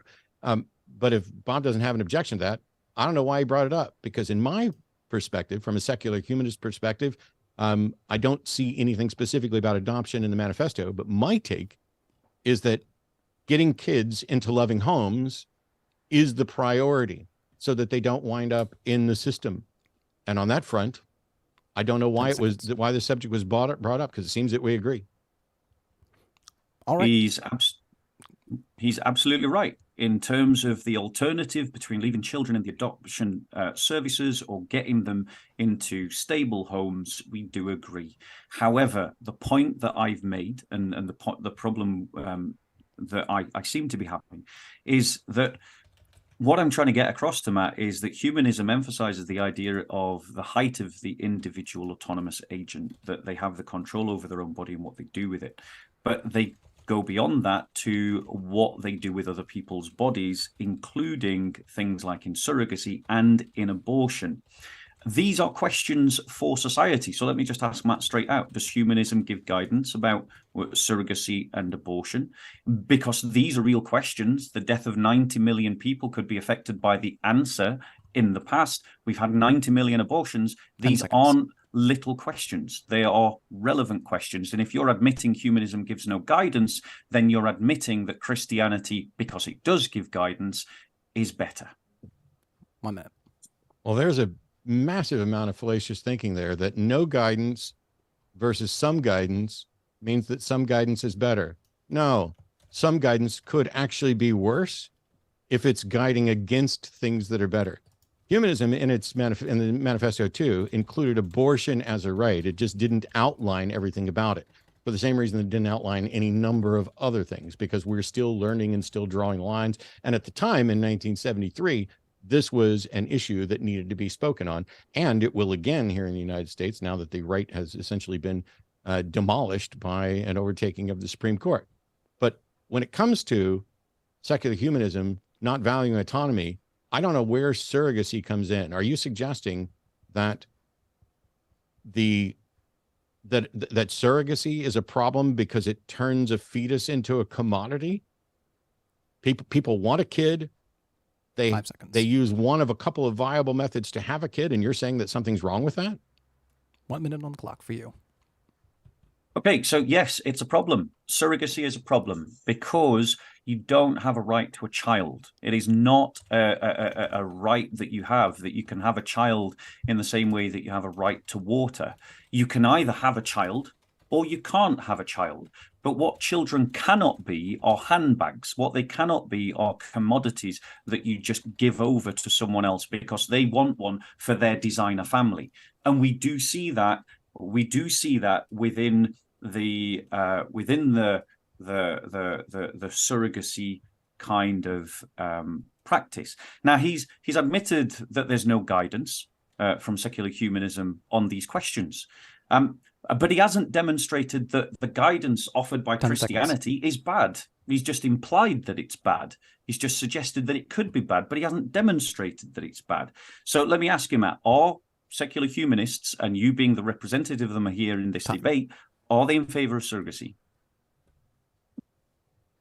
I have no idea, because as I've said several times, I'm not the representative of surrogacy. You know, whatever shtick you think you're accomplishing by constantly trying to do this, you look incredibly goofy. So what you're suggesting, and I think there may actually be some case here to be made, but when you say things like, you don't have a right to a child, but you think a child has a right to a parent, something that may not necessarily be possible. First of all, the way we go about establishing rights basically is to say you have all rights until we limit them, and we need to limit them for good reason. The other way to do it is to say you have no rights until we specifically grant them. But that is an incredibly stupid way to try to go about it, because you would be sitting here granting rights constantly. Instead, you start with maximal rights and you limit it. So yes, under the law in the United States and other places, they do have a right to seek a surrogate to have a child. That is a right that is protected in the United States and in many other countries. It would be a right that we would need to limit if you could actually show that there's something wrong with it. When you're pointing out that I didn't say exactly why Christianity was wrong with its take on abortion, it's because I was pointing out that your argument was fallacious, not that Christianity was necessarily wrong. Once your argument is fallacious, you have to start over. You don't get to just say, Matt didn't prove me wrong. We've done that over and over again for the Matt didn't disprove God. It doesn't work there either. Okay, that's time. And the last minute, before we go into our Q&A, Bob, 1 minute, and we will do our closing statements after our Q&A, just because that sometimes gets some new thoughts to the surface. So 1 minute, Bob, to answer to that, and we'll kick it to Q&A. And I think, aren't the closing supposed to be before Q&A? I'm asking a clarifying question, you smug, obnoxious, impatient dude. Oh, There's shut up, you child. Put your dummy back in your mouth and stop. Make me. Hold on, fellas. We're going to try to Give keep over, this. you little child. We're going to try to keep this. Yes, I'm the child. Go ahead, yes, you liar. Yes, you are. Yeah, we're all adult men in this room. Let's just try to keep it up here with our level of dialogue, okay? So 1 minute, and to respond to what he just said there, if we can keep it on the subject, and then we're going to go into the Q&A. Okay, so I'm happy to let the audience decide whether I've made a fallacious point. My line of argument is to demonstrate that humanism does not give us guidance on key matters of life and death, of key matters of importance, that it contradicts its own ethics in allowing people to have, saying that it's in favor of human rights while denying the rights of the child, and being, whilst not responsible for, but whilst being an apologist for one of the largest mass murders that has ever occurred in human history. Because, as it states in its manifesto, it's in favor of abortion. Now, you can decide whether I'm making a fallacious argument, people that are watching this. I don't feel that Matt's commentary on the debate has any weight at all. But what I did see is that he made a lot of commentary and he didn't make a lot of argument. Okay, let's kick it in the Q&A, everybody. Hopefully everybody hanging out in the live chat has found this a lively and interesting discussion, and we got some good thoughts out on the floor. Hit the like button, hit the share, and put it in those contentious spaces. Matt, you got your hand up. What's going on?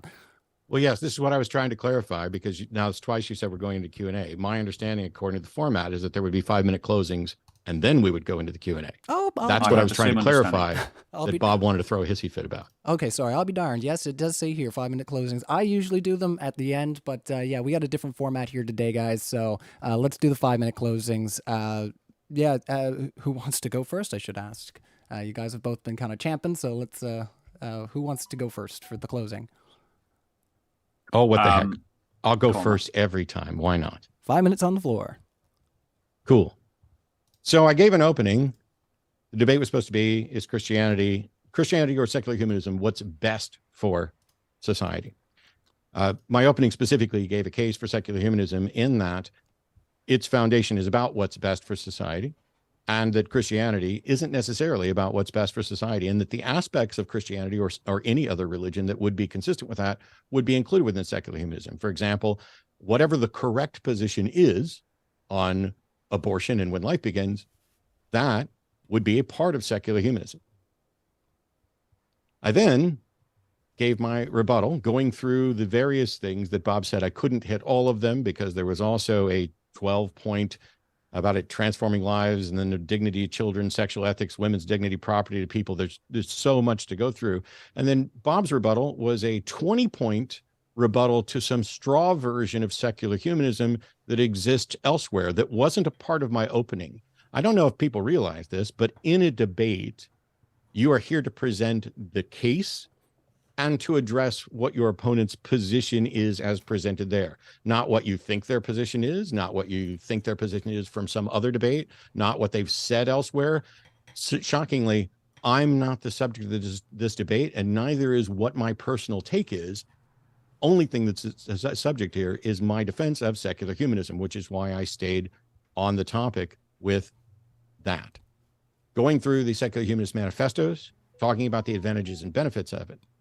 Now, if your assertion is that no guidance is better than some guidance, that's fallacious, because some guidance could be bad. Telling people that the afterlife should be a focus, that their relationship with a God should be their focus, if there is no God, that's all bad advice.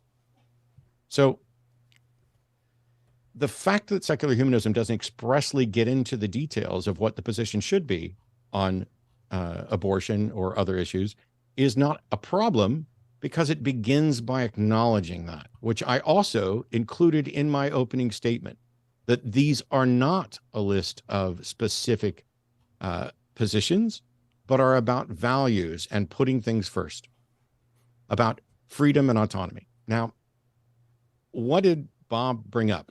Well, he wanted to spend a lot of time on abortion, and he tried to spend some time on trans rights. And while I mentioned abortion in my opening, I was specifically reading the one passage from the Humanist Manifesto that addressed what they wrote in that version that they thought should be rights. I also pointed out which things in the manifesto I agreed or disagreed with, because I was trying to be an honest representative of both what my position is and what the Secular Humanist Manifesto says. For Bob, that's me saying, well, if it suits Matt, he'll say it's his position. And when it doesn't suit him, it's secular humanism. He's portraying it as if I'm being dishonest here, when really this is the humility and honesty that is prevalent both within secular humanism and within science. Science doesn't pretend to know things, and I'm not going to pretend to speak on behalf of any or all secular humanists other than myself. If that humility gets written off as, oh, this is a big problem, it shows you the top-down, dogmatic, authoritarian view that is prevalent when you toss out sound epistemology and go with the narrative as the source of truth. There is bad guidance. There is bad guidance on human rights and owning people as property. There is bad guidance on equality between the gender that comes from the Bible that many Christians have set aside in favor of a newer version of Christianity, perhaps a better version of Christianity that is very consistent with many of the principles of secular humanism. Secular humanism isn't pretending to know everything from the start. It's recognizing that we are all on a journey, that Bob has a God that he'd like to point to for his answers. Daniel Hakikachu has a God that he'd like to point to for his answers. I don't believe in either one of them, but the three of us have to share space. And I'd much rather share space with Bob than Daniel, despite him thinking that he's just going to keep representing what my position is and getting it wrong. And the reason for that is obvious when you look at the subjects. Bob would be okay with gay parents adopting because that's preferable to kids being in the system. But also listen to how he talks about the people who seek out a surrogate, people who are childless, and they seek out a surrogate, that they're trying to come up with their designer family and treating children as a handbag. That is a bald assertion. That is a judgment and assessment of people that Bob does not know. And he's propping it up as if it's a shutdown for secular humanism when it isn't what I talked about and isn't a reality. Alrighty, well, thank you so much, Matt, for your closing statement. We're going to kick the 5 minutes over to Bob. Thanks for being here, everybody. And Bob, the floor is all yours. So I do have a pre-written statement, but I feel obliged to just come off it slightly, just to point out that I'm criticizing secular humanism as seen in the manifestos. I know from watching Matt's debates that if you criticize him or what his statements are, he'll swap feet between saying, well, this is me, not secular humanism, or this is secular humanism, as is best for him in the debate. And that is why I go after the manifestos, and people can judge for themselves. Go over my 20 theses, go and read the manifestos and decide for yourself whether there's actually a criticism of secular humanism being made. Children do have rights, and those rights are not to be used as handbags swapped because people desire something that they can't have otherwise. Now I'm going to return to my written statement. So in conclusion, the choice between Christianity and liberal secular humanism is akin to you being asked to wager a bet between two cross-country rally cars, one called Credo, backed by its team, the Church, a pedigree racer that has already accomplished itself over 2,000 years of competition against famed teams like the Roman Empire, the Islamic Caliphates, the barbarian kingdoms, the dynasties of China and Japan, the nationalistic empires, and has outperformed them all. Not without its scratches, bruises, and crashes, granted. Some losses in the qualifying sections.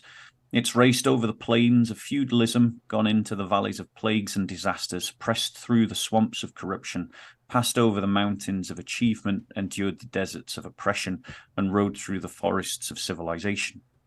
Fueled by faith and reason, a fuel whose balance you need to get right for the most effective payoff. Against this pedigree is a new challenger, the car named Cogito, backed by Team Humanist, who've largely stole and copied the design of Car Credo, minus some elements, and using an explosive new fuel called rationality, driven by an untested driver known as self-ego, an untried and untested rally against a champion of renown, to which you as the audience have to decide, if you were a betting man, where would you put your money? Now, I didn't address a lot of what he said as I was writing it down, because I wanted to press a certain kind of argument in the conversation. However, that doesn't mean that I wasn't listening to what Matt was said. It was just that what Matt was said was not particularly significant, I felt, in terms of his statements. It wasn't a particularly strong argument. So, for example, he pulled out a trope, an anti-Christian trope, a Christophobic trope, this idea of trying to link Christianity to the KKK. He did that for emotive effect. This kind of argumentation is common amongst the New Atheist Brigade, common amongst people who push the idea of secular humanism. And his argument was that they are Christian because they think they are. Well, there are some people that think that they're a woman. It doesn't make them one. If I was to turn around and to say to the Afro-American community, I think I'm black, does that make me black? No, of course it doesn't. The reality is that Matt is using these kinds of commentary, these kinds of arguments to a fan base that loves the catchphrases, that loves the quips, that loves the put downs, that love the arrogant, well, I'm playing chess while having this debate. But that doesn't advance the conversation. And when pressed on abortion, which is what I wanted to talk about, and then rights of minorities, as I was asked to talk about, contrary to what Matt said, the reality is Matt has already admitted that he can't find any guidance in humanism. He can only give his opinion, his personal opinion. But then if you attack his personal opinion, he says that's not humanism. It's just his personal opinion. And this is the rhetorical trope that he uses again and again and again in debate.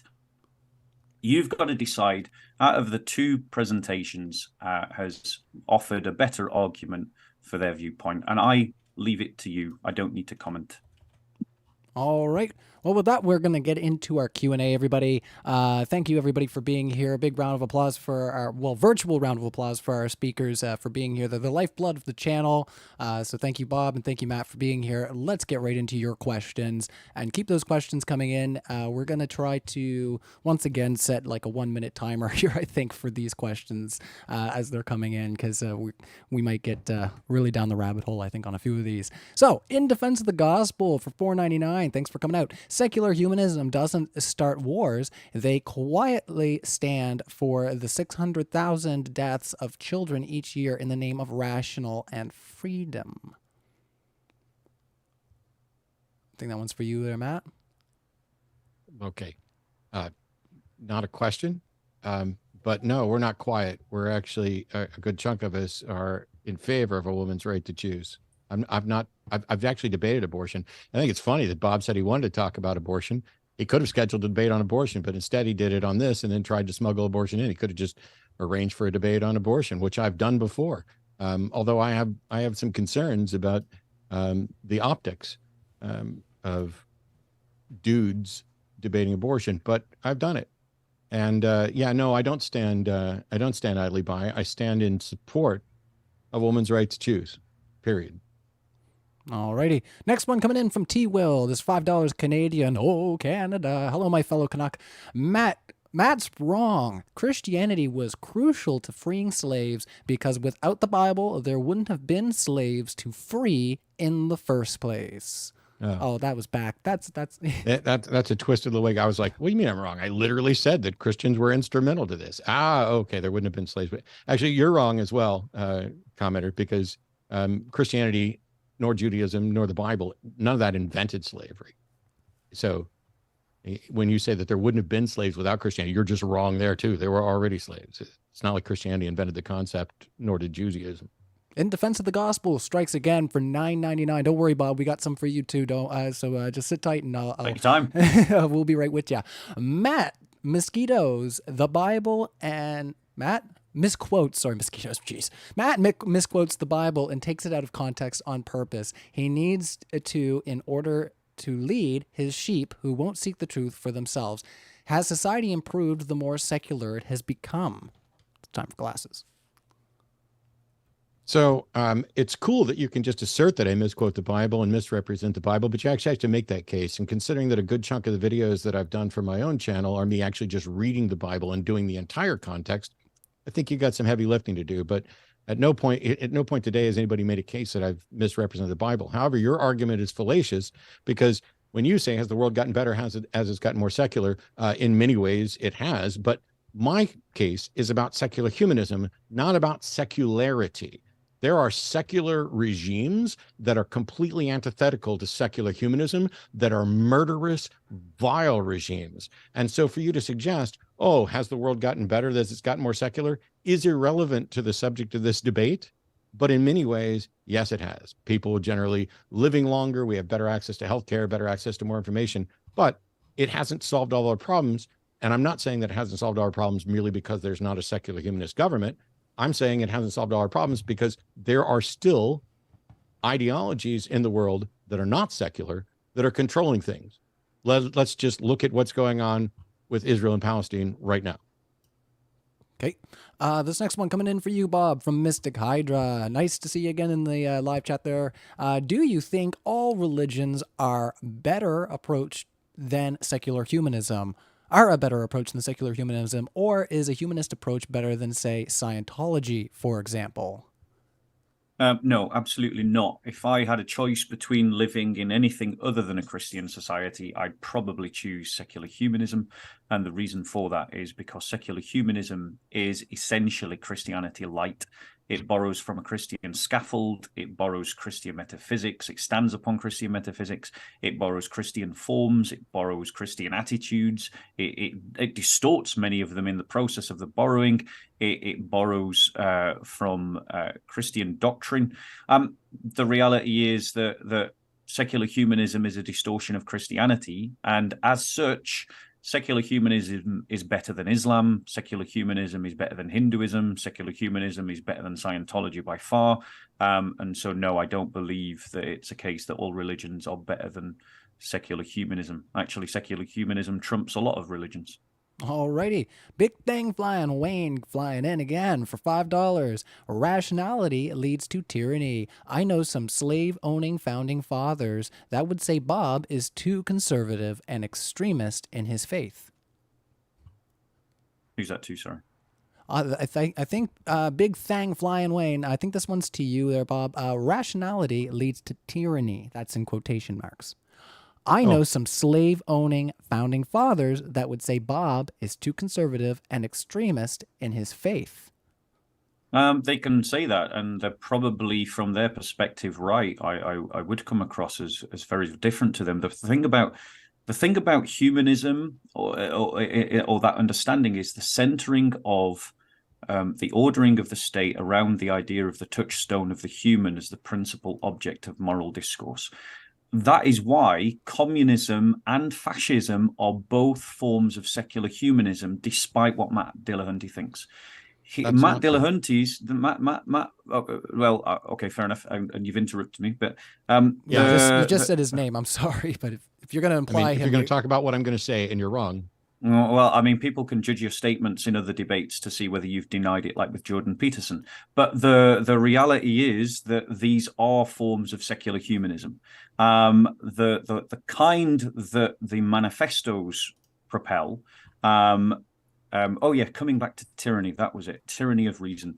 Basically, the tyranny of reason argument is the idea that rationality leads to everything being measured by consequence and functionality. And that doesn't give grounds to other things like truth, like virtue, and meaning.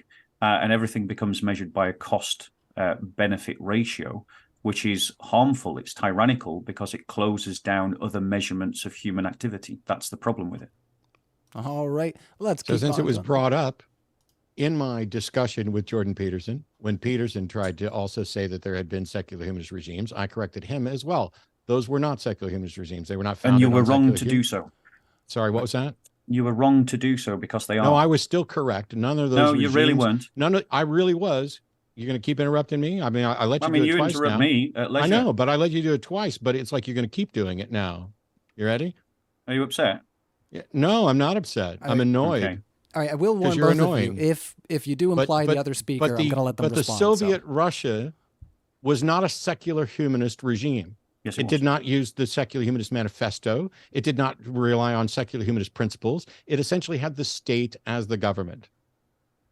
Well, this next So one, in reply to that, the state is religion. God. Sorry, in reply to that, the silent liberal is what everyone is missing. Like the humanist manifestos represent a liberal reading of secular humanism. I would suggest that certain speakers are progressive liberal secular humanists, but the communists are a fruit of that shift from a God-centered to a human-centered society. Well, you're like one step away from being Daniel Hakikachu, who thinks that not only was this all secular humanism, but so is George W. Bush a secular humanist, a secret secular humanist. You guys should get together and discuss what is, because you guys are both equating with anything that you see as liberal progressive that is not tied to your religion as secular humanism, and that is just wrong. No, I'm equating the idea of using humanity as the touchstone and the basis of human activity and moral judgment as a humanist worldview, and communism and classical liberalism and fascism are all examples of that. They're not, but okay. Well, people can decide for themselves. Let's try to move on from there. And just to let both our speakers know, just because I don't know if you heard me when I said that, when answering the question, if Matt says, Bob would have you believe X, I'm going to give Bob a chance to respond. That's just how we usually go about this. So, Bob. But it's also courteous to let them finish, Ryan. Yeah. Yes. It's also courteous to focus on the subject of the debate, not come in with a pre-prepared rebuttal and a pre-prepared closing. This is just going to be your refrain throughout the debate. Stop sulking. All right. This next one is coming in. If you're going to accuse me of sulking here, your closing remarks still focused on me. I am literally replying, and people can judge whether that statement is true or not. Some of that commentary is true, but not all of it. Yeah, you also lied during your closing, saying I said we can't find any guidance in humanism, and that's not true. I said there's no guidance on this. And I gave two particular examples. I said there's not. I thought it was customary to let people finish their thing. Right, I said there's not guidance in humanism on the specific subject of abortion, and you framed that, you liar, as me saying that you can't find any guidance in humanism. You liar. All right, we're gonna just let Bob unmute here, and we're going to give Bob last closing on this one here, and then we're moving on from there, guys. I know there's, you want to both respond to what the other one's saying, but we got lots of questions flying in. So 15 seconds there, Bob. Yeah, I'll just note again that the only time that Ryan ever hits that mute button is to mute me, even though Matt is the one that interrupts. I don't think I was going to say, I think well, people can judge. I think I've muted you guys both an equal amount, especially once we got into that back and forth. But anyways, we won't hyperanalyze that. We're doing everything we can here. So polarity coming in. Matt, there are countries where both Christianity and secularism have succeeded in making working and decent societies. How much do you weigh results versus theory versus beliefs for what is best? Weigh results versus theory versus beliefs for what is best. I don't know. So dissect that. The problem is that while for example, the United States is supposed to be a secular nation. It's not a Christian nation. It's founded on secular principles. However, in practice, it's never truly been a proper secular nation because the predominant religion in the United States has been some version of Christianity or some collection of Christianity. They'll go with Judeo-Christian, even though it's not a real thing. Which has resulted in a number of different problems. But if all I'm doing is looking at the ideas and the focus. And that's why when I presented what secular humanism is, according to the manifestos, it is very clear and humble in the sense of saying, we're not claiming to have all the answers. We just want to go about finding the answers the best way we can. We want to make the best world we can. And so we're going to use reason and science and knowledge about the world to figure out what the right answers are, because we don't get to say, God told us. Because until God comes down and actually tells us, God hasn't said a thing. Let God be true and every man a liar. You can't just assert that your God holds some position and therefore that's the just position.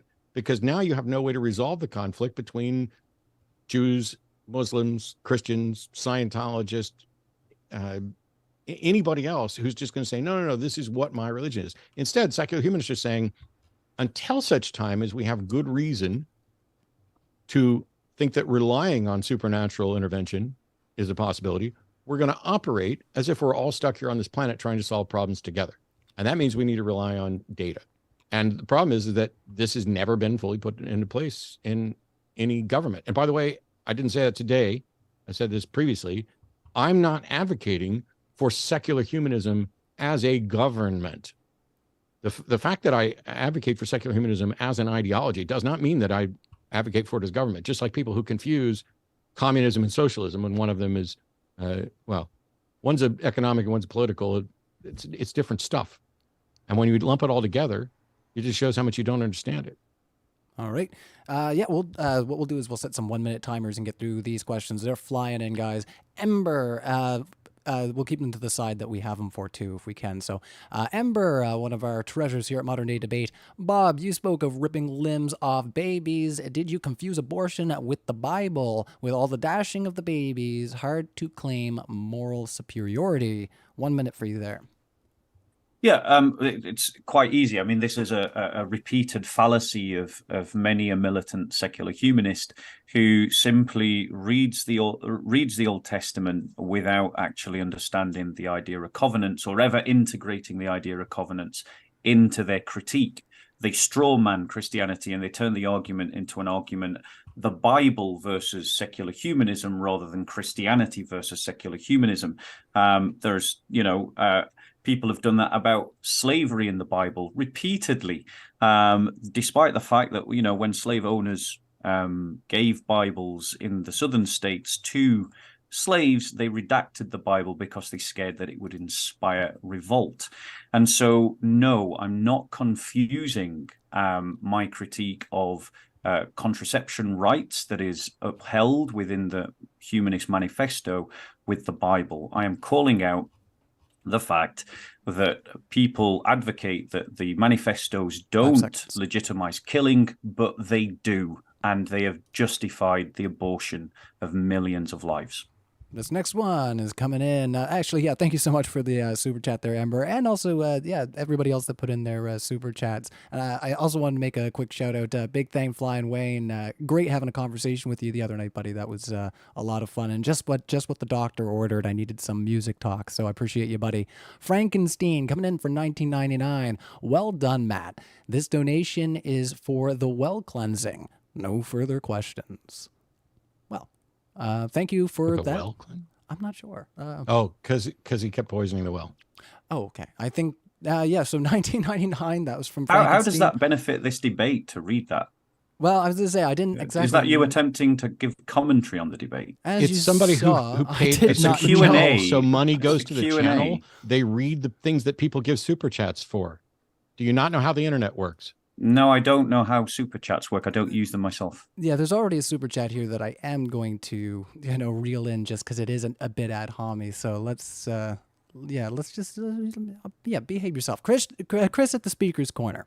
If this debate is about whether secular humanism or Christianity is better for society, then isn't the subject of abortion of immense importance given its modern relevance?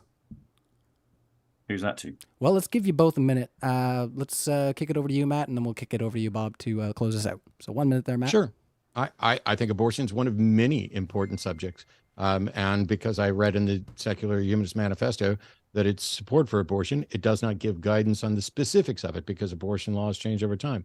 My position is that no one should have the right to use, whether you count a fetus as a person or not, it shouldn't have the right to use someone else's body without their consent. And I don't know under what kind of moral or legal, and I care more about it from the legal standpoint, about what people are permitted to do rather than people's moral assessment of it. But I don't know under what grounds you have the right to say, no, I get to force you to stay pregnant against your will. That's the bodily autonomy is paramount. You can object to it all you want. You can call it vile and disgusting or whatever, but those are all of your assessments that don't actually get to the rights of the individual. 10 seconds. Oh, or maybe you were done right there. That works out. Next one coming on in. Whoa. Bob gets to go. Oh, sorry. Yes, sorry. That's right. You're right. Right over my head. Thanks for reminding me, guys. 1 minute over to you, Bob. Thank you very much, Matt. No offense, but we've established, therefore, that I was right to raise it in the chat because it is a legitimate question.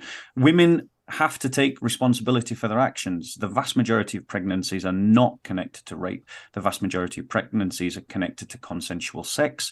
The idea that women have the right to abort their children because they can't be forced to being pregnant because they have bodily autonomy. We take bodily autonomy away from people all the time when they try to kill someone else. We put them in prison. They don't want to be there, but we put them there, and then we regulate their lives. And so therefore, if you get pregnant, you don't have the right to kill someone else. And that means you lose the right to bodily autonomy because abortion is about killing someone else. And that's why they don't have the right of bodily autonomy over the life of someone else. So, for example, I didn't say you weren't right to raise it. I said you were wrong to focus on my position rather than on secular humanist position, because my position isn't the subject of the debate.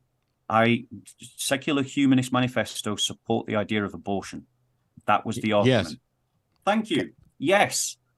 All right, let's continue on from there. Hate Stairs for $5. Great moderation, Ryan. Don't let the haters say otherwise. Oh, thank you. Thank you, Hate Stairs. Sometimes I worry, you can't always hit the right moment and figure out exactly how to operate these online discussions, because sometimes you don't know what you're getting into. But again, you're offering commentary on the debate, Ryan. This is a Q&A. That's great. I'm answering a question that's for me. Yeah, so we do try to keep it fair. There. That was commentary. Oh, sorry, commentary. It came in from a super chat. They read the super chats. People pay to get their commentary and learn how this works. Yeah, and I already kind of edited that one out because the rest of it's an ad hom against you, Bob, and I'm not going to read it because I'm not going to do that. So correct.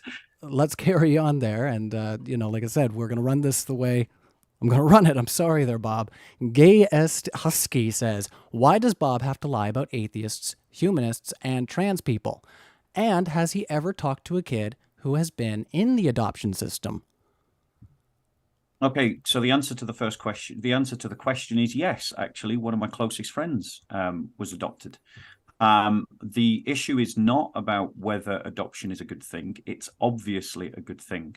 The problem that I have is that, to my understanding of the Humanist Manifesto, it seems to support the idea of surrogacy, because it seems to support the idea of your rights to do what you want with your body and your rights to have a family.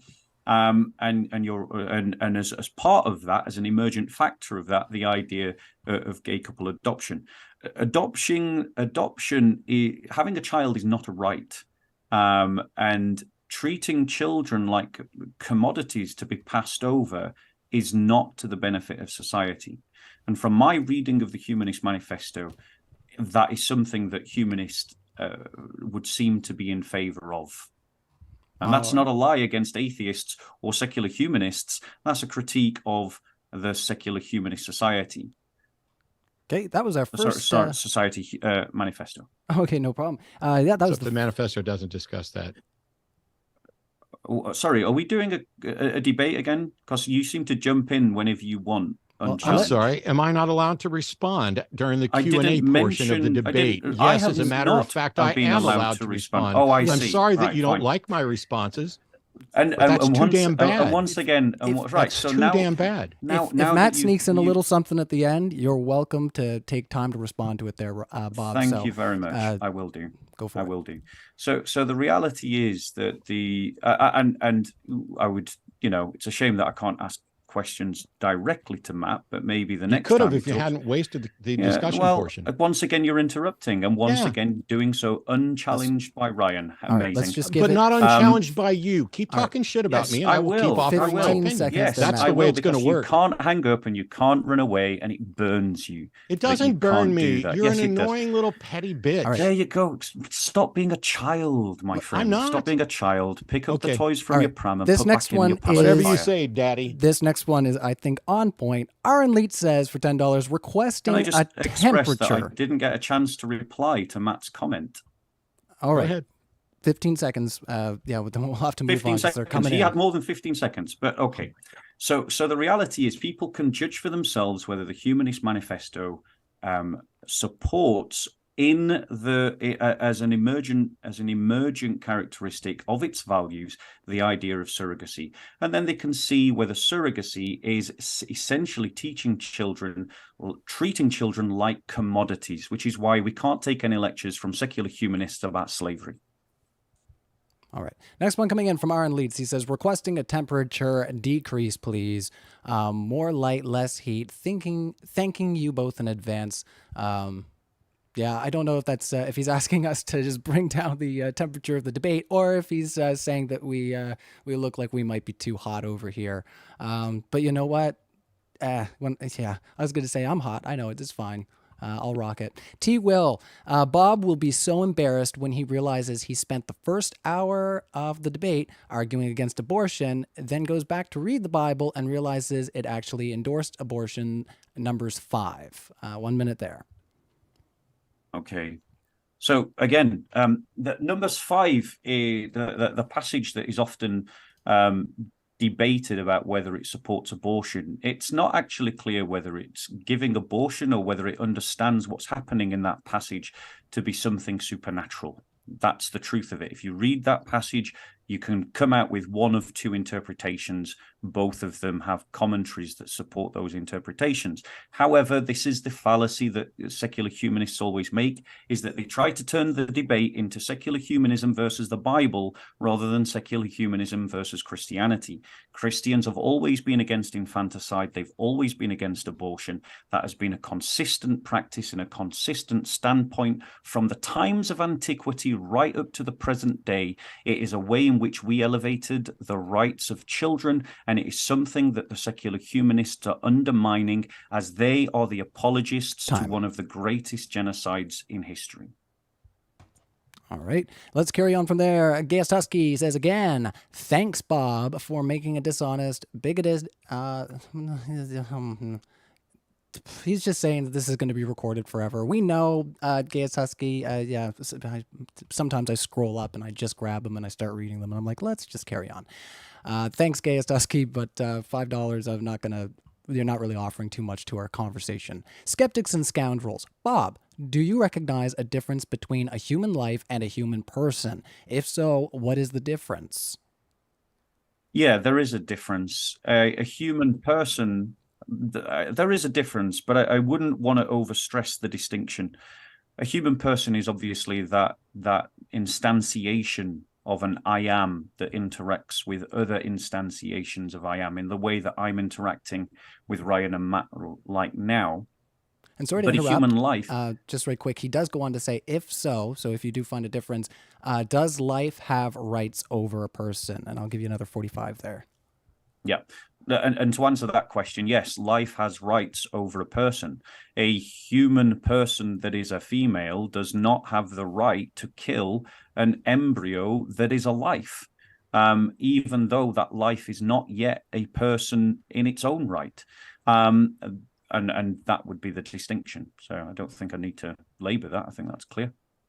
All right. Next one. Oh, Matt, you had some... I mean, we only had... For clarity, I nodded in the middle, and I didn't want people to think I was agreeing with Bob. Because what Bob's advocating for is special rights for fetuses that other persons don't have. And that's what I disagree with. So we're at odds there. Can I reply to that now? Sure thing. Yeah, I am. And the reason why is because in a just society, you defend the weakest and the most vulnerable. And the fetus is the weakest and most vulnerable. Let's carry on from there. Thanks for your questions, Skeptics and Scoundrels. Once again, enjoyed hanging out with you on the air the other day. Aaron Leitz, we can disagree with one another, but we don't have to hate one another. That's kind of open floor. So, Matt, 30 seconds. Thoughts on that? I don't hate Bob. I find him annoying and dishonest throughout the debate, but I don't hate him. All right, 30 seconds, Bob, over to you. And I don't hate Matt, and I state that categorically. I mean, he might be sulking right now, and he might be throwing a temper tantrum, but I don't hate him. I just think he's a sore loser. All righty. And just a reminder to everybody in the live chat, we love you guys. Hit that like button because you don't make me get too mushy on you guys. And another reminder, tickets are going to be linked in the description to DebateCon 4. Lots of great speakers are going to be there. You're not going to want to miss it. So if you're in Dallas, Texas, let us know in the old live chat there. And we'd love to see you over at the conference. If you're not in Dallas, Texas, let us know where you're at anyways. Just drop in the live chat. We'd love to know where you guys are from and where you're tuning in from. Next one, Beretta 9mm, well, $5. Bob, can you at least this once make an honest attempt to steel man Matt's position on secular humanism versus Christianity being better off for society? Where that one kind of implies you both will give a minute. First you this time, Bob. Okay, I mean, the commentary aside, obviously this is a Matt fan, but the position of the secular humanists is the idea that because we cannot prove metaphysical claims about God, therefore we have to make judgments based upon scientific inquiry, and that we have to base our moral understanding using humanity as a touchstone. As the basis to make moral judgments because we share this space and we have to live together. I think I've criticized that throughout. I think my 20 thesis do that. I don't think I've strawmanned that. And, you know, you can commentate that I did, but obviously, you know, if you come here with, you know, presuppositions that Matt is always right and anyone against him is always wrong, then ultimately nothing I can say can convince you. Oh, okay, 1 minute on the clock there, Matt. Thoughts on the question there?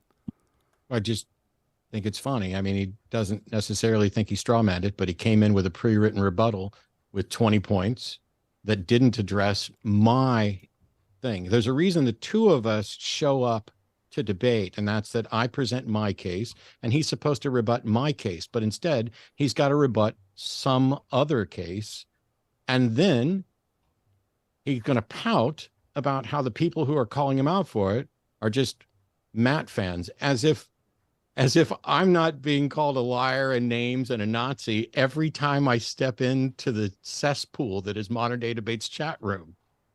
It's ridiculous. I came in good faith, presented my case, addressed his case, and he showed up with a pre-written opening, a pre-written rebuttal to some other thing that, why did I didn't even need to be here. And then when it came time for the discussion, there was no open discussion. It was 1 minute or you're muted, 1 minute or you're muted. Let me go on and on about your personal position on abortion, as if your personal position on abortion is in any way representative or indicative of secular humanism. It could have been, and it's an important topic. And there are plenty of other topics that are important. But, you know, when you show up with everything pre-written, I don't know how you can claim you're not straw manning. Can I respond to that? Like you said, I could, because he did bring me into his comments. Sure thing. Yeah. So let's just get something clear, and people can judge for themselves. Your commentary is irrelevant to the fact.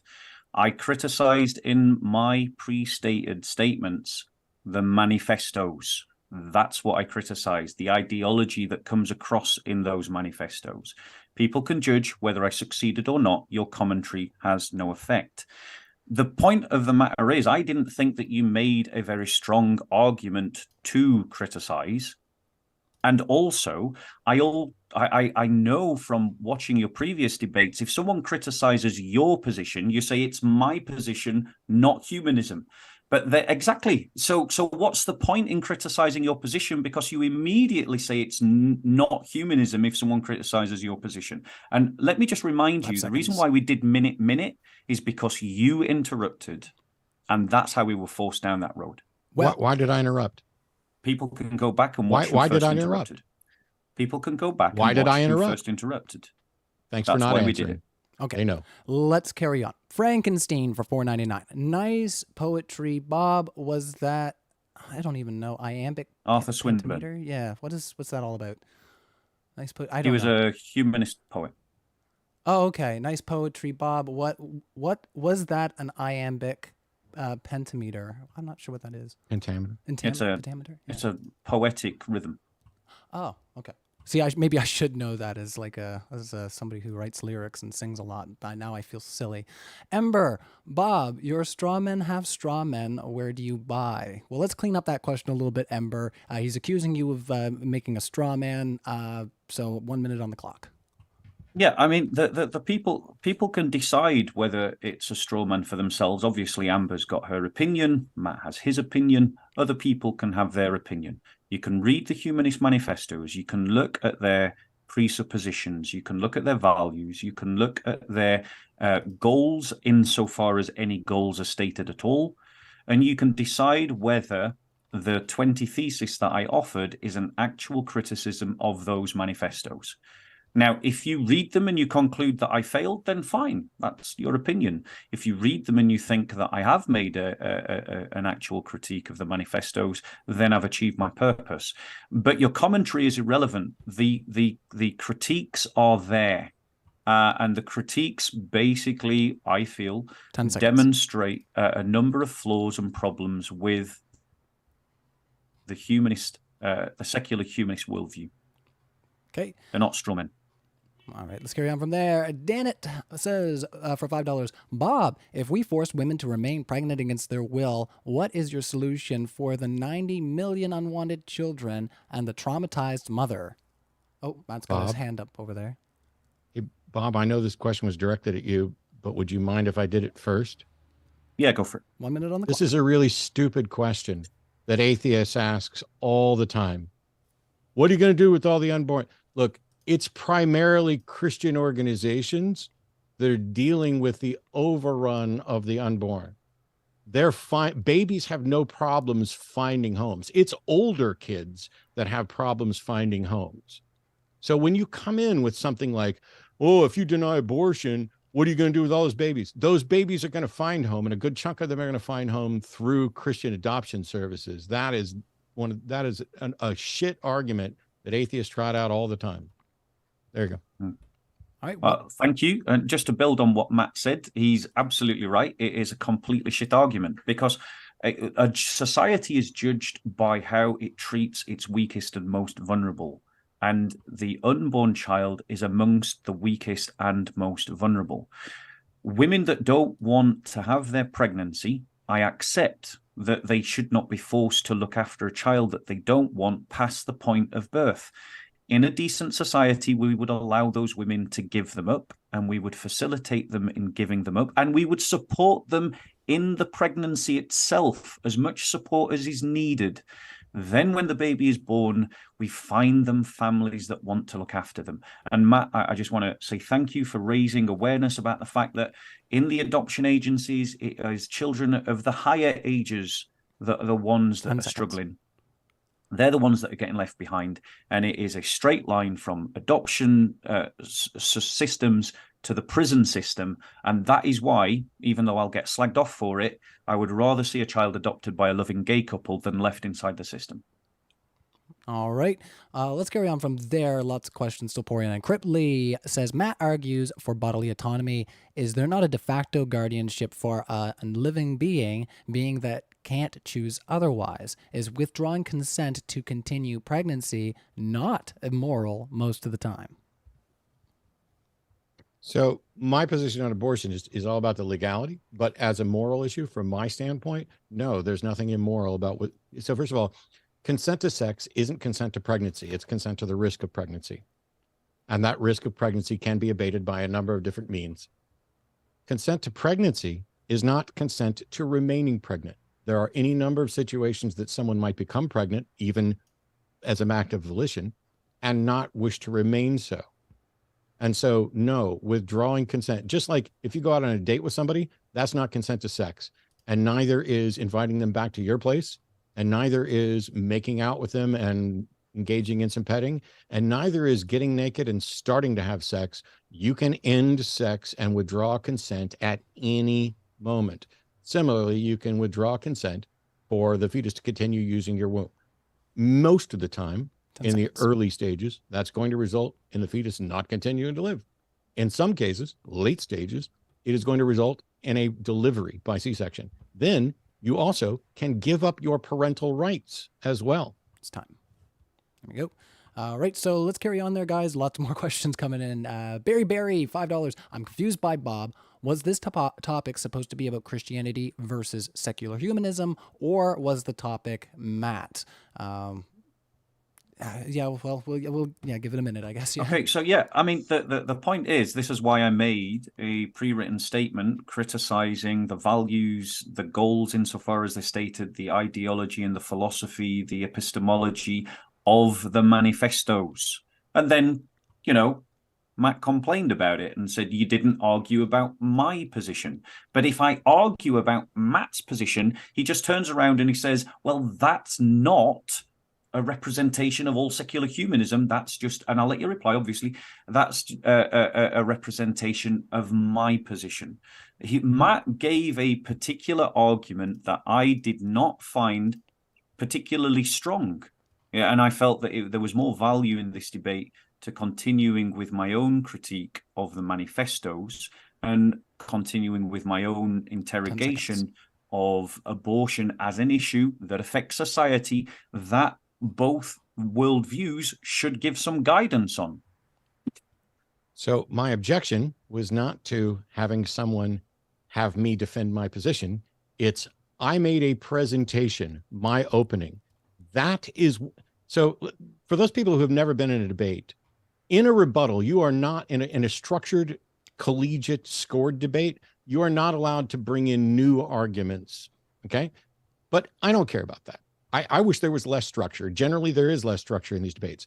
But when I present my opening, that's what is the subject of the rebuttal. Not something you heard me say in another debate, not something you heard me say in another context, not something you heard me say on some other show or anything else. That's what I'm objecting to. Him focusing on a position that he thinks I have, but got somewhat wrong, and then wants to respin it and claim that I'm the one redefining when it has nothing to do with the case that I presented. I did mention abortion in there specifically in that context as it is written in the manifesto for the purpose of acknowledging that it does not go into detail about the when and where, because secular humanism is about constantly understanding and getting better at getting better. As a matter of fact, I think that was the closing line of my opening. My objection is not to being held to defend my position. It's the position I presented in this debate was ignored for a pre-written objection to something else. And during what was supposed to be an open discussion, it started with Matt's position on abortion, which is a fine debate, but it ain't this one. All right, let you finish up that there. Bob, did you have any thoughts before we move on?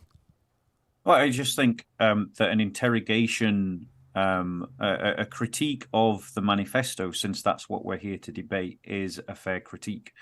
And the interrogation in the dialogue is on a topic that Matt brought up from the manifestos, and me asking Matt what his perspective is in a debate about that invites him to restate his position based on the manifestos for further conversation, but instead he just slips straight into his rhetorical device of, well, now you're talking about me, not the manifestos. He could have just responded with, well, this is what the manifesto said, and we could have talked about that, but he just started playing his rhetorical sidestep. Yeah, it's not playing. When you just a second ago said that you were going to do a critique of the manifesto, which I did. You're not supposed to be here to critique the manifesto, and you're not supposed to be here to critique me. You're supposed to be here to critique what I present. And you didn't ask questions that were designed to critique the manifesto. Your first question was about my personal position on whether or not a 9-month fetus is alive. That is not in the manifesto. That's about me. You have made it about me through this entire debate, right down to your closing. I'm happy to defend my positions, the ones I presented in the opening. But when you pre-write everything, you're not going to get to address what I actually presented. And the reality is that you're here to represent the secular humanist manifesto. If I ask for your yes, and so if I ask for your position, something my position is not the manifesto. No, hold on one second. Let me finish. In the terms of the debate, you are the representative of the secular humanists, so you You are the one that is representing that worldview. So if I ask for your position, I'm asking for the position of the secular humanist. You've been very vocal on this in many different No, you're not. platforms. Many different platforms. And I believe that your position is a position that is widely held amongst the secular humanist society, even whether it's the majority. And thus, to interrogate that position, I don't think is unfair. But apart from us whinging about it, I'm happy to let people make their own mind up. Your fanboys are going to back you. My fanboys are going to back me. And then other people that are coming in this and looking at it neutrally or from a third position can decide who's marshaled their argument better. Yes, but I don't trust that that's going to happen without commenting to clarify. And that's why I clarified. And that's why I also clarified. Thank you. All right. Hooray. Well, we're all clear now. Claritin clear. It's almost like we made an advert there. Let's carry on, guys. Carry on. And I have to scroll on up. King Josiah of Judah. First super chat. Thanks for that. Bob, what do you have to say about Matt's claims about slavery and Christianity? So, Matt, do you want to take a minute and clarify what your position is on that? And then we'll give you a minute there, Bob. One more time? Because I heard you say Bob and I so they said to Bob, what do you have to say about Matt's claims about slavery in Christianity? So if you want to take a minute, Matt, to clarify what... I don't need to say it again. I've done entire videos and multiple debates. The Bible advocates for sanctioned slavery, tells you who to buy, who you can enslave, how long you can keep them, allows you to beat them as long as they don't die within a couple of days. They specifically says it's your property to be passed on to your kids. And it has different rules for Jewish slaves than it does for Goy slaves. That's it. All right. 1 minute over there to you, Bob. Thoughts on that position there? Yeah, so it's a total fallacy. He tries to create a straw man, which is the Bible versus secular humanism rather than Christianity versus secular humanism. When slave owners in the southern states of America gave Bibles to their slaves, they redacted them precisely because they were afraid that the Bible might inspire slave revolutions. That clearly tells you that they saw something in the Bible that Matt has missed. Let me try and tell you what that was. It's things like in Philemon, where it says that the slave goes back to his owner not as a slave, but as a brother. It's the fact that in the scriptures, in Paul's writing, it talks about that there is neither slave nor free in Christ, that they are all the same. The reason why Christianity was so successful in the Roman Empire was because of its radical egalitarian ethic that put slaves and masters 5 seconds and slave owners around the same agape feast and around the same slave table. And so simply quoting passages outside of the New Covenant understanding shows that Matt is being dishonest in his dialogue with Christianity. Okay, so there was a screen share going on there. I don't think we were able to see it. Was there something that you wanted to show us? It's just Exodus 21. You can go read it. There's nothing in the Bible that says Exodus 21 was wrong. Okay. Oh, so actually, Christ himself said that I've come to set the slaves free, and Isaiah prophesied that when the Messiah comes, that the Messiah would set slaves free. And the reason why Christians have fought against the slave trade for 2,000 years is precisely because we're disciples of Jesus, not of Moses. Jesus said for slaves to obey their masters, even the cruel ones. Jesus did not say that. Oh, sorry, that's Paul. That's Paul. Thank you. Get it right. I got it. Yes. I'm sorry to saddle you with the other things that are in your Bible. Yes, Jesus never said that slavery was wrong or immoral. And I'm sorry that you don't understand the Bible or its historical context. Let me just point out to you that Dr. Bart Ehrman, Tom Holland, both point out that the reason why Christianity succeeded was because of the radical, explosive scene of allowing slave owners and slaves to sit at the same table as equals. Christians from antiquity to the present time have fought against slavery and abolished slavery multiple times in multiple places. And this is just something that you like to skip over and ignore because it doesn't suit your argument. No, I'm sorry, but I'm actually talking about what the Bible says. Yes, so am I. No, you're actually not. Where does the Bible say? Where does the Bible say that slavery is not allowed and is immoral? Where does the Humanist Manifesto? Where does the Humanist Manifesto say that? Yeah, I might have missed it. Does it say it? Now, Promises. Okay. So go on. Where does it say slavery is immoral? So the Humanist Manifesto probably doesn't say the words slavery is immoral. So but the Bible, the words don't need to be there, do they? The words don't need to be there. Thank you. Unless somewhere else in the manifesto it said who you can enslave, how to enslave them, how much to pay for them, that they become your property. Are you denying what it says in Exodus 21? Yeah, but what I'm doing is I'm framing. Are you denying what it says in Exodus 21? Can I answer your question, Matt? Can I answer your question? I'm waiting. Thank you. So I'm framing it correctly for you, because what you are doing is you are ignoring the fact that in Christianity, paradigmatically, we have a covenantal understanding of Scripture. And you want to throw that out because it suits your argument. This is not a debate of secular humanism versus Exodus, or secular humanism versus the Bible. This is a debate about secular humanism versus Christianity, which means that unless you're deliberately trying to strawman Christianity, you have to include the covenantal system in your interpretation of Scripture. And in the interpretation of Scripture, we see in Isaiah that at the time of the coming of the Messiah, he will set the captives free. Christ claimed that exact prophecy for himself, and that is why for 2,000 years, disciples of Christ have been inspired to fight against slavery, and have done, and have died doing so in their thousands.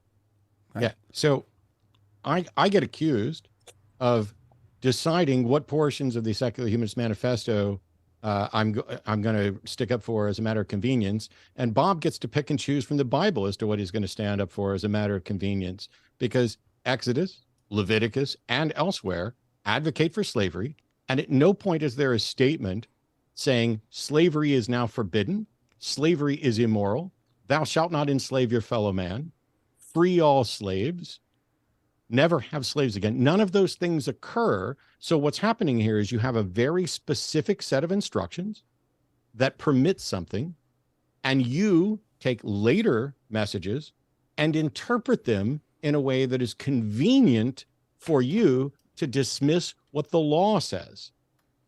So allow me to reply to that, because this is just utter drivel.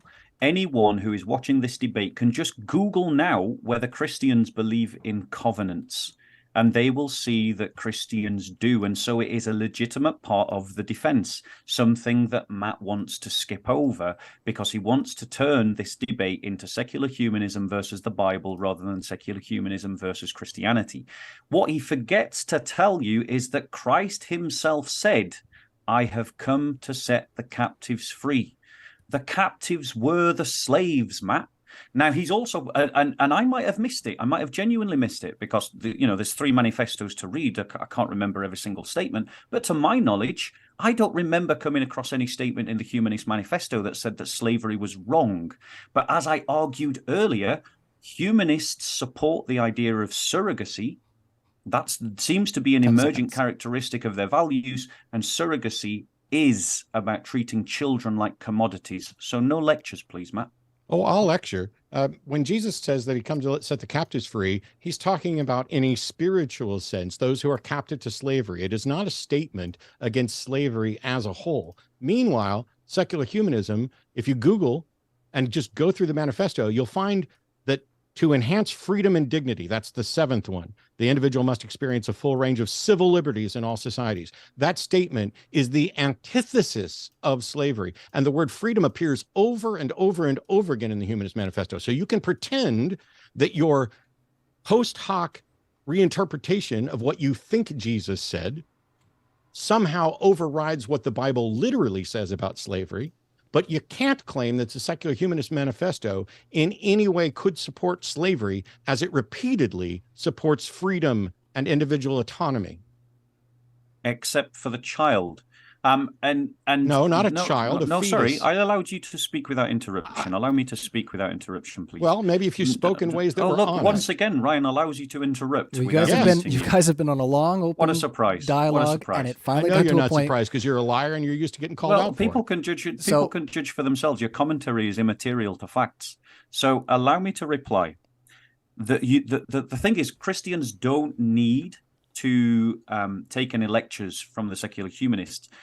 the fact of Christ's teaching and the fact that the earliest Christian community in a society in Rome in which slaves were the common currency of all made masters and slaves equals and states so in the Bible is the very undermining of slavery itself and leads to dignity. Matt is borrowing from a Christian paradigm in the manifestos for everything that he is saying right now. And the reality is Christians have abolished slavery multiple times in multiple places.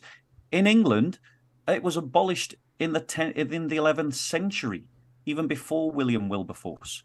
But he hasn't addressed the fact, I don't believe, that whether he believes humanism supports surrogacy and the ethical implications of turning children into commodities within that paradigm.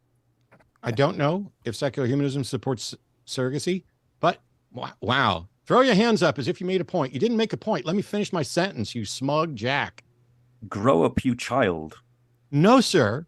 I'm going to keep calling out your lies and your petulant little throw up your hand stuff. People can because check you whether are I a am lying liar or who's not. misrepresenting. The Secular Humanist Manifesto does not expressly cover surrogacy, but in So the another principles topic of it doesn't freedom, give guidance and as about. I pointed out in my discussion, that we begin with maximal freedom and we only limit those freedoms under good reasons, there's no reason that I can see that a secular humanist could limit surrogacy, nor do I So therefore, accept it's your an emergent bald-faced property of the assertion, philosophy. nor do I like accept I've your been saying. bald-faced assertion that Like I've been surrogacy saying, makes you've just children a agreed with it. commodity, nor do I accept your bald-faced assertion that a fetus is a child.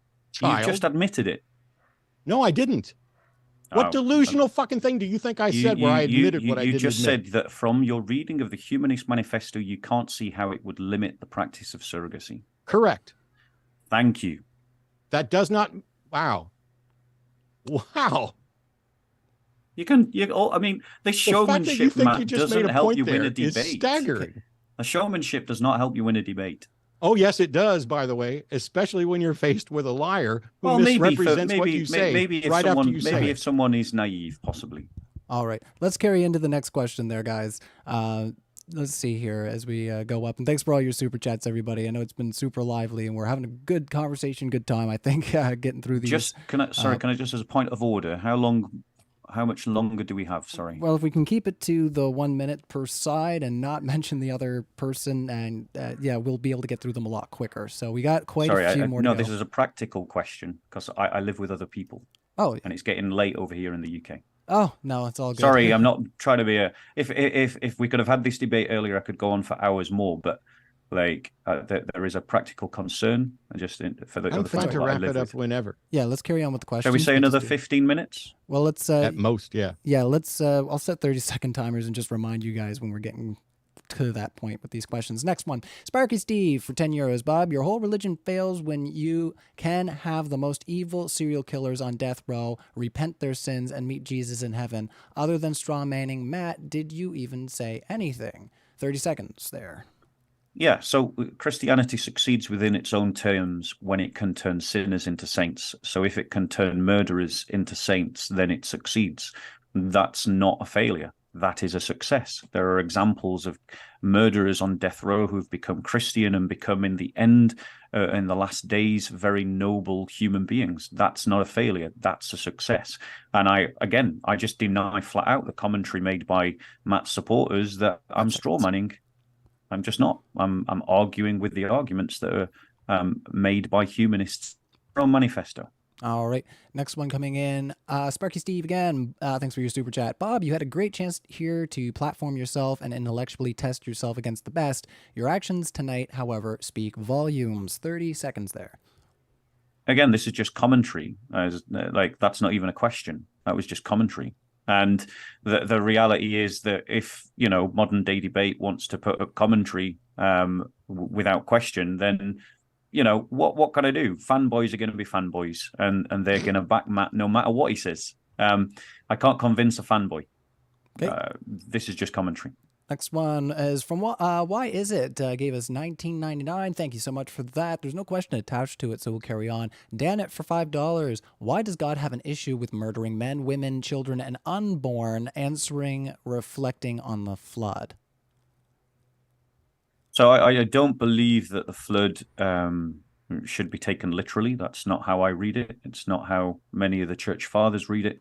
It's a typology of Christ talking about the fact that Christ is the one by which we save ourselves from judgment.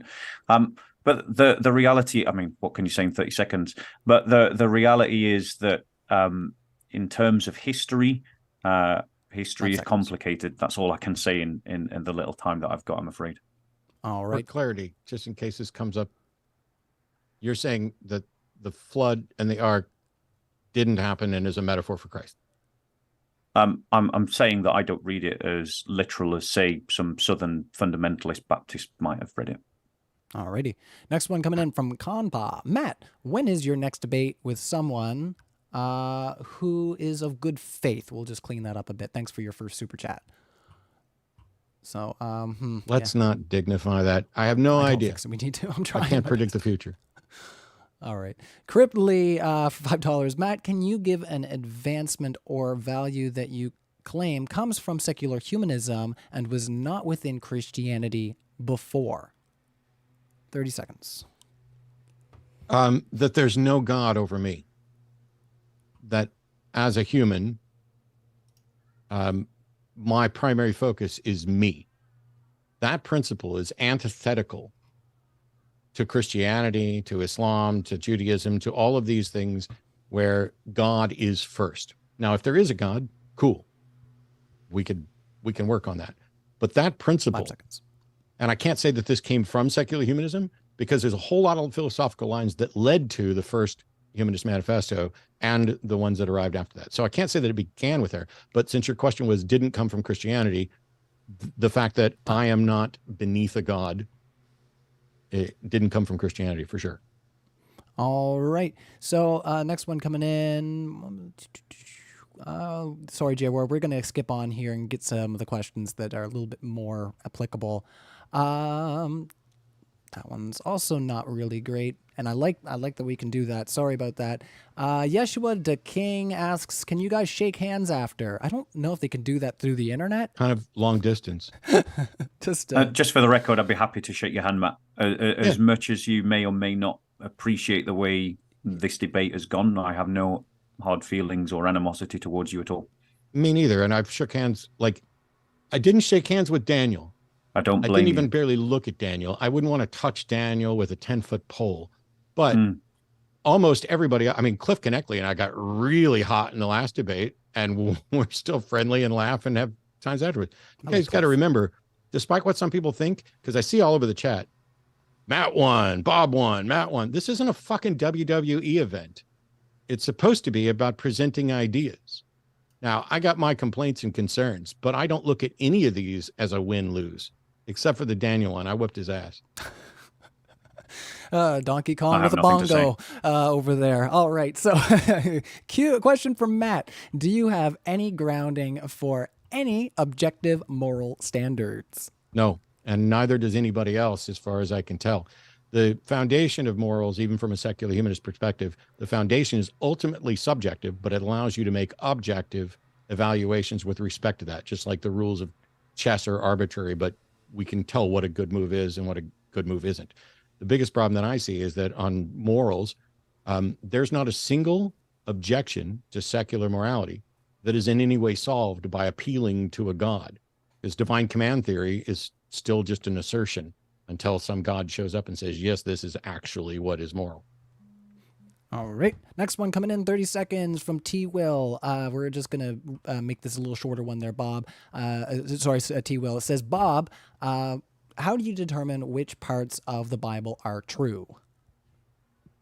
Christ is our paradigm. We use Christ and we use the teachings of the apostles, and the teaching of the apostles that is embodied within the living, breathing community of the church. So basically, Christ fulfills the law, and is in his fulfillment of the law. There's a whole series of completions that lays things to rest, and then you look at things that are descriptive and prescriptive, and things that are descriptive, like for example the wars in the Old Testament. Okay, sorry. Sorry about that. Yeah. We're going to try to get 30 through. seconds is difficult for me. It is. We're trying to get through as many of them as we can. So let me shush and continue. Vesper says, humanist philosophy centers around the principle of reciprocity found within the Golden Rule. Do you take umbrage with that, Bob, of Speaker's Corner? So 30 seconds. No. One of the key points that I made in my 20 criticisms of the Humanist manifestos is that they're constantly borrowing from Christianity. The humanist is just a goldfish in a Christian bowl. They're using Christianity all the time to create values, to have goals, to have 5 seconds. assessments of outcomes, and so on. So no, I don't take umbrage at all. All right. In three seconds, the ethics of reciprocity isn't unique or tied to Christianity, and Jesus's version is one of the weaker ones. Next one coming in from Emery King. Bob said that LGBTQ people adopting is the lesser of two evils versus the child going into the system. How is adoption in this case evil, Bob? And then they said, "Love you, Matt." In the context that the lesser of two evils, the optimum is always to place a child in a heterosexual couple, a stable marriage of a heterosexual couple. That would be the optimum. Why? Because children need male and female guidance in their life. They need male and female energy in their life. And if one is missing, then there is a deficiency. And that's why it's the lesser of two evils. What if it's a heterosexual Islamic couple that's part of a terrorist organization? Is that still better than a gay couple? No, that wouldn't be better. All right. Wouldn't Next argue one. that it was better. All right, sorry about that. So next one coming in, Disciple Day, off topic. How can Christians call terrorists in Israel who kill Jews evil, yet call a God who burns those same ones for all eternity good? Because the attacks by Hezbollah on Israelites are attacking non-combatants, which is against the Christian principle of just war, whereas those that are in hell are there because they do that which deserves it, in that they insult the honor of God and that they continue to sin in hell. And so they continue to be worthy of their punishment. All right. Matt, you look like you might have a thought there. Did you want to carry on or? No, let's not slow it down. That's just a weird question. Okay. I saw you kind of hanging back for a second there. Gayasdowski says, no insults, I promise. LGBT youth account for half of the homeless youth, while the churches that vilify them make billions of dollars, pay no taxes, and then cry persecution when they can't hurt others and get away with it. It's kind of more of a declaration. Ed, did you have thoughts on that for 30 seconds or carry on? Yeah, and the groups that are helping the homeless the most are Christians. We pile millions upon millions in helping the homeless. Some charities do it better than others, I grant that.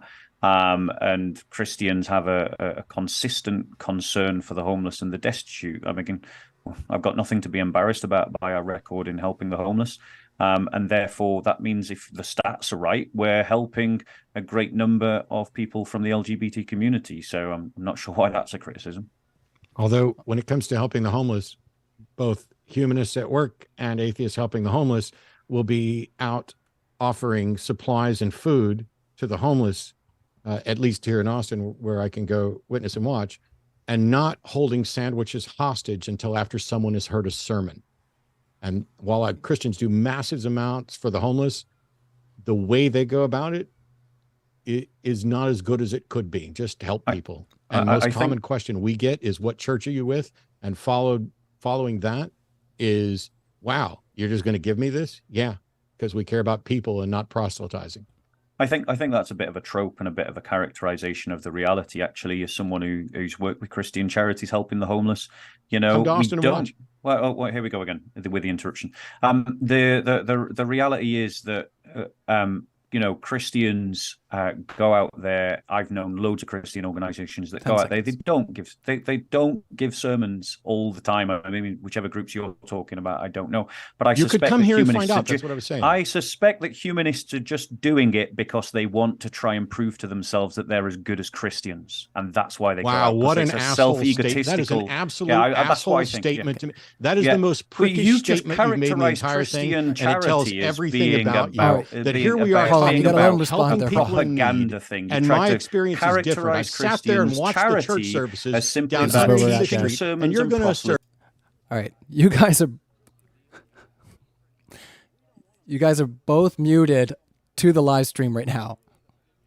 So You are an you're doing it absolute to bigot, prove and yourself nobody wants that to we look can be like just you. as good as the Christians. The fact that they ask you The which Christians church do you aren't come good. from You're demonstrates not good. the fact that You're not Christians, good. No one is that good. No, not one. You Christians can't even follow your own All fucking right. religion. All right. So, when you guys were wondering earlier in the chat while we moved into muted rounds, these guys they can get pretty excited and have a lot to say. We gotta try to wrap up our Q&A here, guys. I know We're wrapping it up. I'm done. all right, excellent. Yeah, sorry guys. It looks like we're gotten to the end of our time, I think. So thanks for coming out to Modern Day Debate. I'm sorry if we didn't get a chance to answer your question. There's so many of them.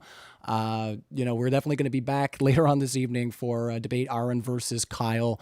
So set your notifier for that. And once again, check out the link in the description for tickets to the live event coming up here in Dallas. You won't want to miss that. And we also have our crowdfund there. So once again, big round of virtual applause. Like I said, no matter what you hear here, these guys both said they'd shake each other's hands. So we're going to clear on out of here, guys. But thanks for coming out, and we'll see you next time. Cheers.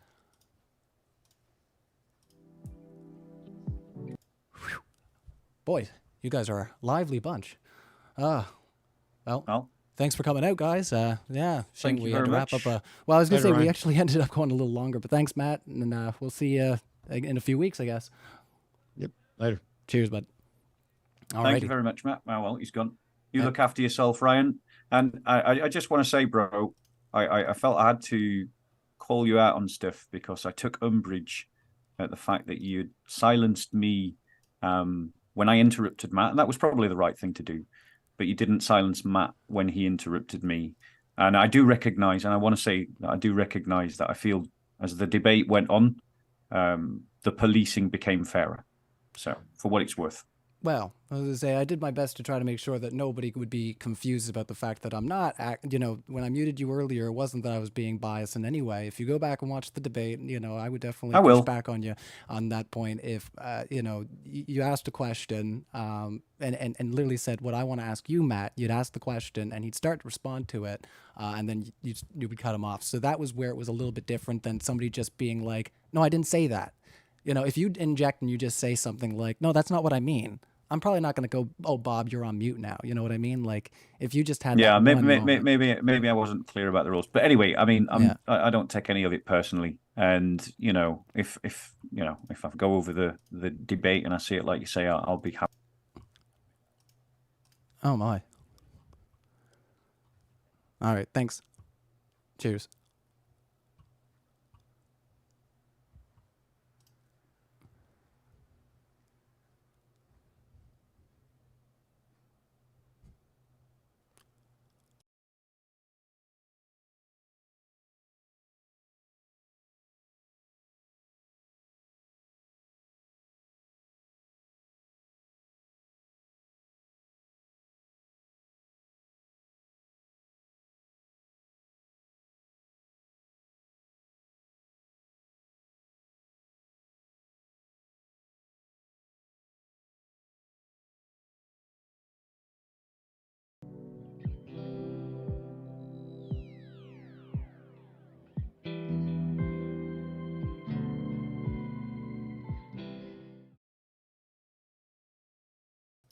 Gotta forget to mute my mic every once in a while. Worst times, of course, right? How's everybody doing?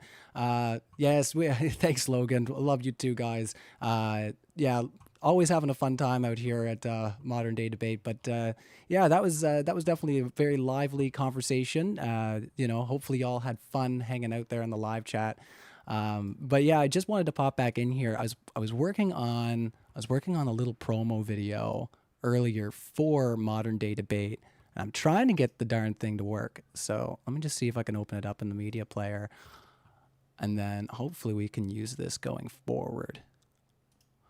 Let's see here. Boop, boop, boop. Now I gotta take that window there. This is the fun of it all. I'm on the OBS. How's everybody doing, by the way? Once again, Dallas, guys. Dallas, is that where you're going to be for November 4th or 5th? Let us know where you're at right now and where you're going to be on debate night for the DebateCon. Let's see here. I'm just going to pop in the live chat one more time, see what everybody else is saying while I get this lovely thing up and running. See that? That didn't work like that. Let me just do a little window capture. And media player. There we go. This is what we got worked out here.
A1, it's a work in progress, everybody. I got together with a drummer there a couple ago, a drummer, JC, a friend of mine, and we laid down some tracks. So we're working on getting that ready here so that we can use it hopefully by the end of today and open up the next show with it. So hit the like button, everybody. Share this out in those spaces where you like to have these discussions. I see there's still about 1,000 of you guys hanging out. So yeah, definitely hit that like button and let's boost it up. I've heard ancient lore that if we pass 666 likes, that Bruce Dickinson will show up and sing a song. So definitely hit that. And yeah, I'll close it out on that little promo one more time and then we'll end the show. But thanks, everybody, and appreciate you coming out.